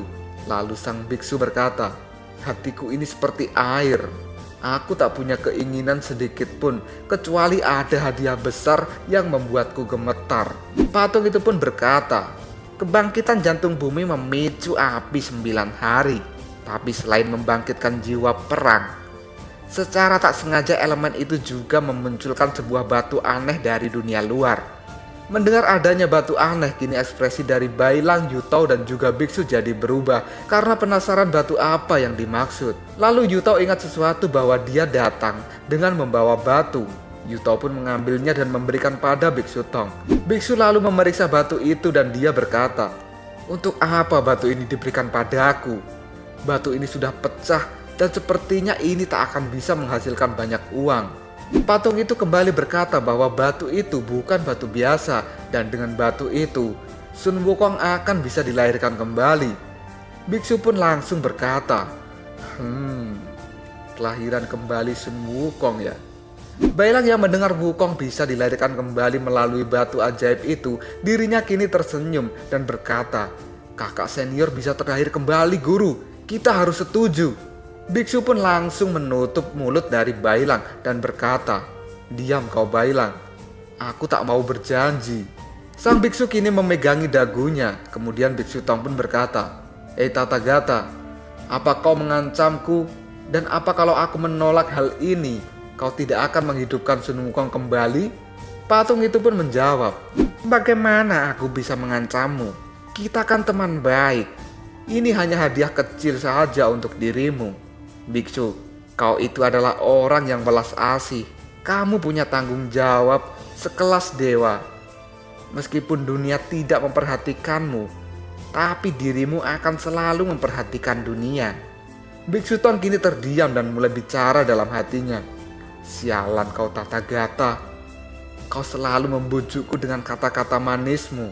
Biksu yang tidak segera membuat keputusan membuat Bailang berteriak, "Guru, ini demi Kak Wukong, pikirkan kembali."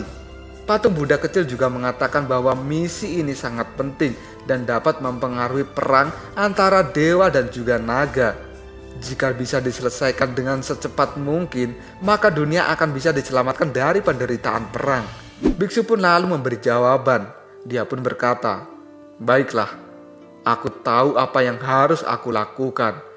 Bailang dan Yutao kini senang karena biksu akan mulai bertindak. Sebelum menghilang, patung itu berpesan pada Biksu Tong bahwa dalam perjalanan kali ini biksu disuruh untuk mengajak Yutao agar dia dapat menuliskan apapun yang dia lihat selama perjalanan. Biksu pun kini menepuk jidatnya dan dia berkata, "Terserah dirimu sajalah Tathagata." Melihat Yuto akan ikut dalam perjalanan ini, Bailang merasa senang karena punya teman perjalanan yang baru. Dia pun melompat dan merangkul Yuto sambil berkata, "Selamat bergabung dengan tim kami." Patung itu juga berharap agar perjalanan biksu kali ini lancar dan sukses. Lalu patung itu pun menghilang dan biksu kini terdiam. Oke, kita berpindah ke istana surga Tianggong. Di sana terlihat pasukan sedang sibuk mempersiapkan alat perang. Mereka mengambil busur dan anak panah lalu keluar dari ruang senjata. Dan para pasukan surga itu pun kini telah berbaris di halaman istana surga dan terlihatlah Dewa Sasin dan Dewa Erlang sedang minum teh bareng. Dewa Sasin pun berkata pada Dewa Erlang, "Erlang, besok kau akan berangkat. Biarkan hari ini aku mentraktirmu minum teh." Dewa Erlang pun meminum tehnya dan dia mulai bicara. "Sasin, apa yang ingin kau bicarakan kali ini?" Dewa Sasin pun menjawabnya, "Erlang, sebenarnya aku memikirkan suatu hal yang ingin aku tahu dari para dewa yang lain. Apakah para dewa yang lain juga memikirkan hal ini? Kali ini naga telah menyerang surga dan kita mengirim pasukan untuk berperang. Apa ini hal yang benar?" Dewa Erlang pun sambil menuangkan teh, dia berkata, "Pertempuran adalah tugas jenderal. Aku hanya mematuhi perintah dari atasan dan misiku adalah mencari kemenangan. Pertanyaanmu tadi tidak ada hubungannya denganku." Dan Dewa Sasin kini berkata lagi pada Dewa Erlang, "Apa kau akan selalu sesederhana ini?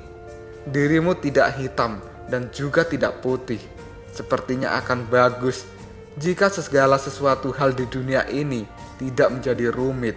Dewa Erlang pun kini hanya terdiam. Lalu Dewa Erlang mengangkat gelas tehnya dan menuangkan teh itu ke lantai. Hal ini membuat Dewa Sasin terkejut. Lalu Dewa Erlang berkata, "Perang akan menyebabkan kematian dan cedera dalam jumlah yang tidak terhitung.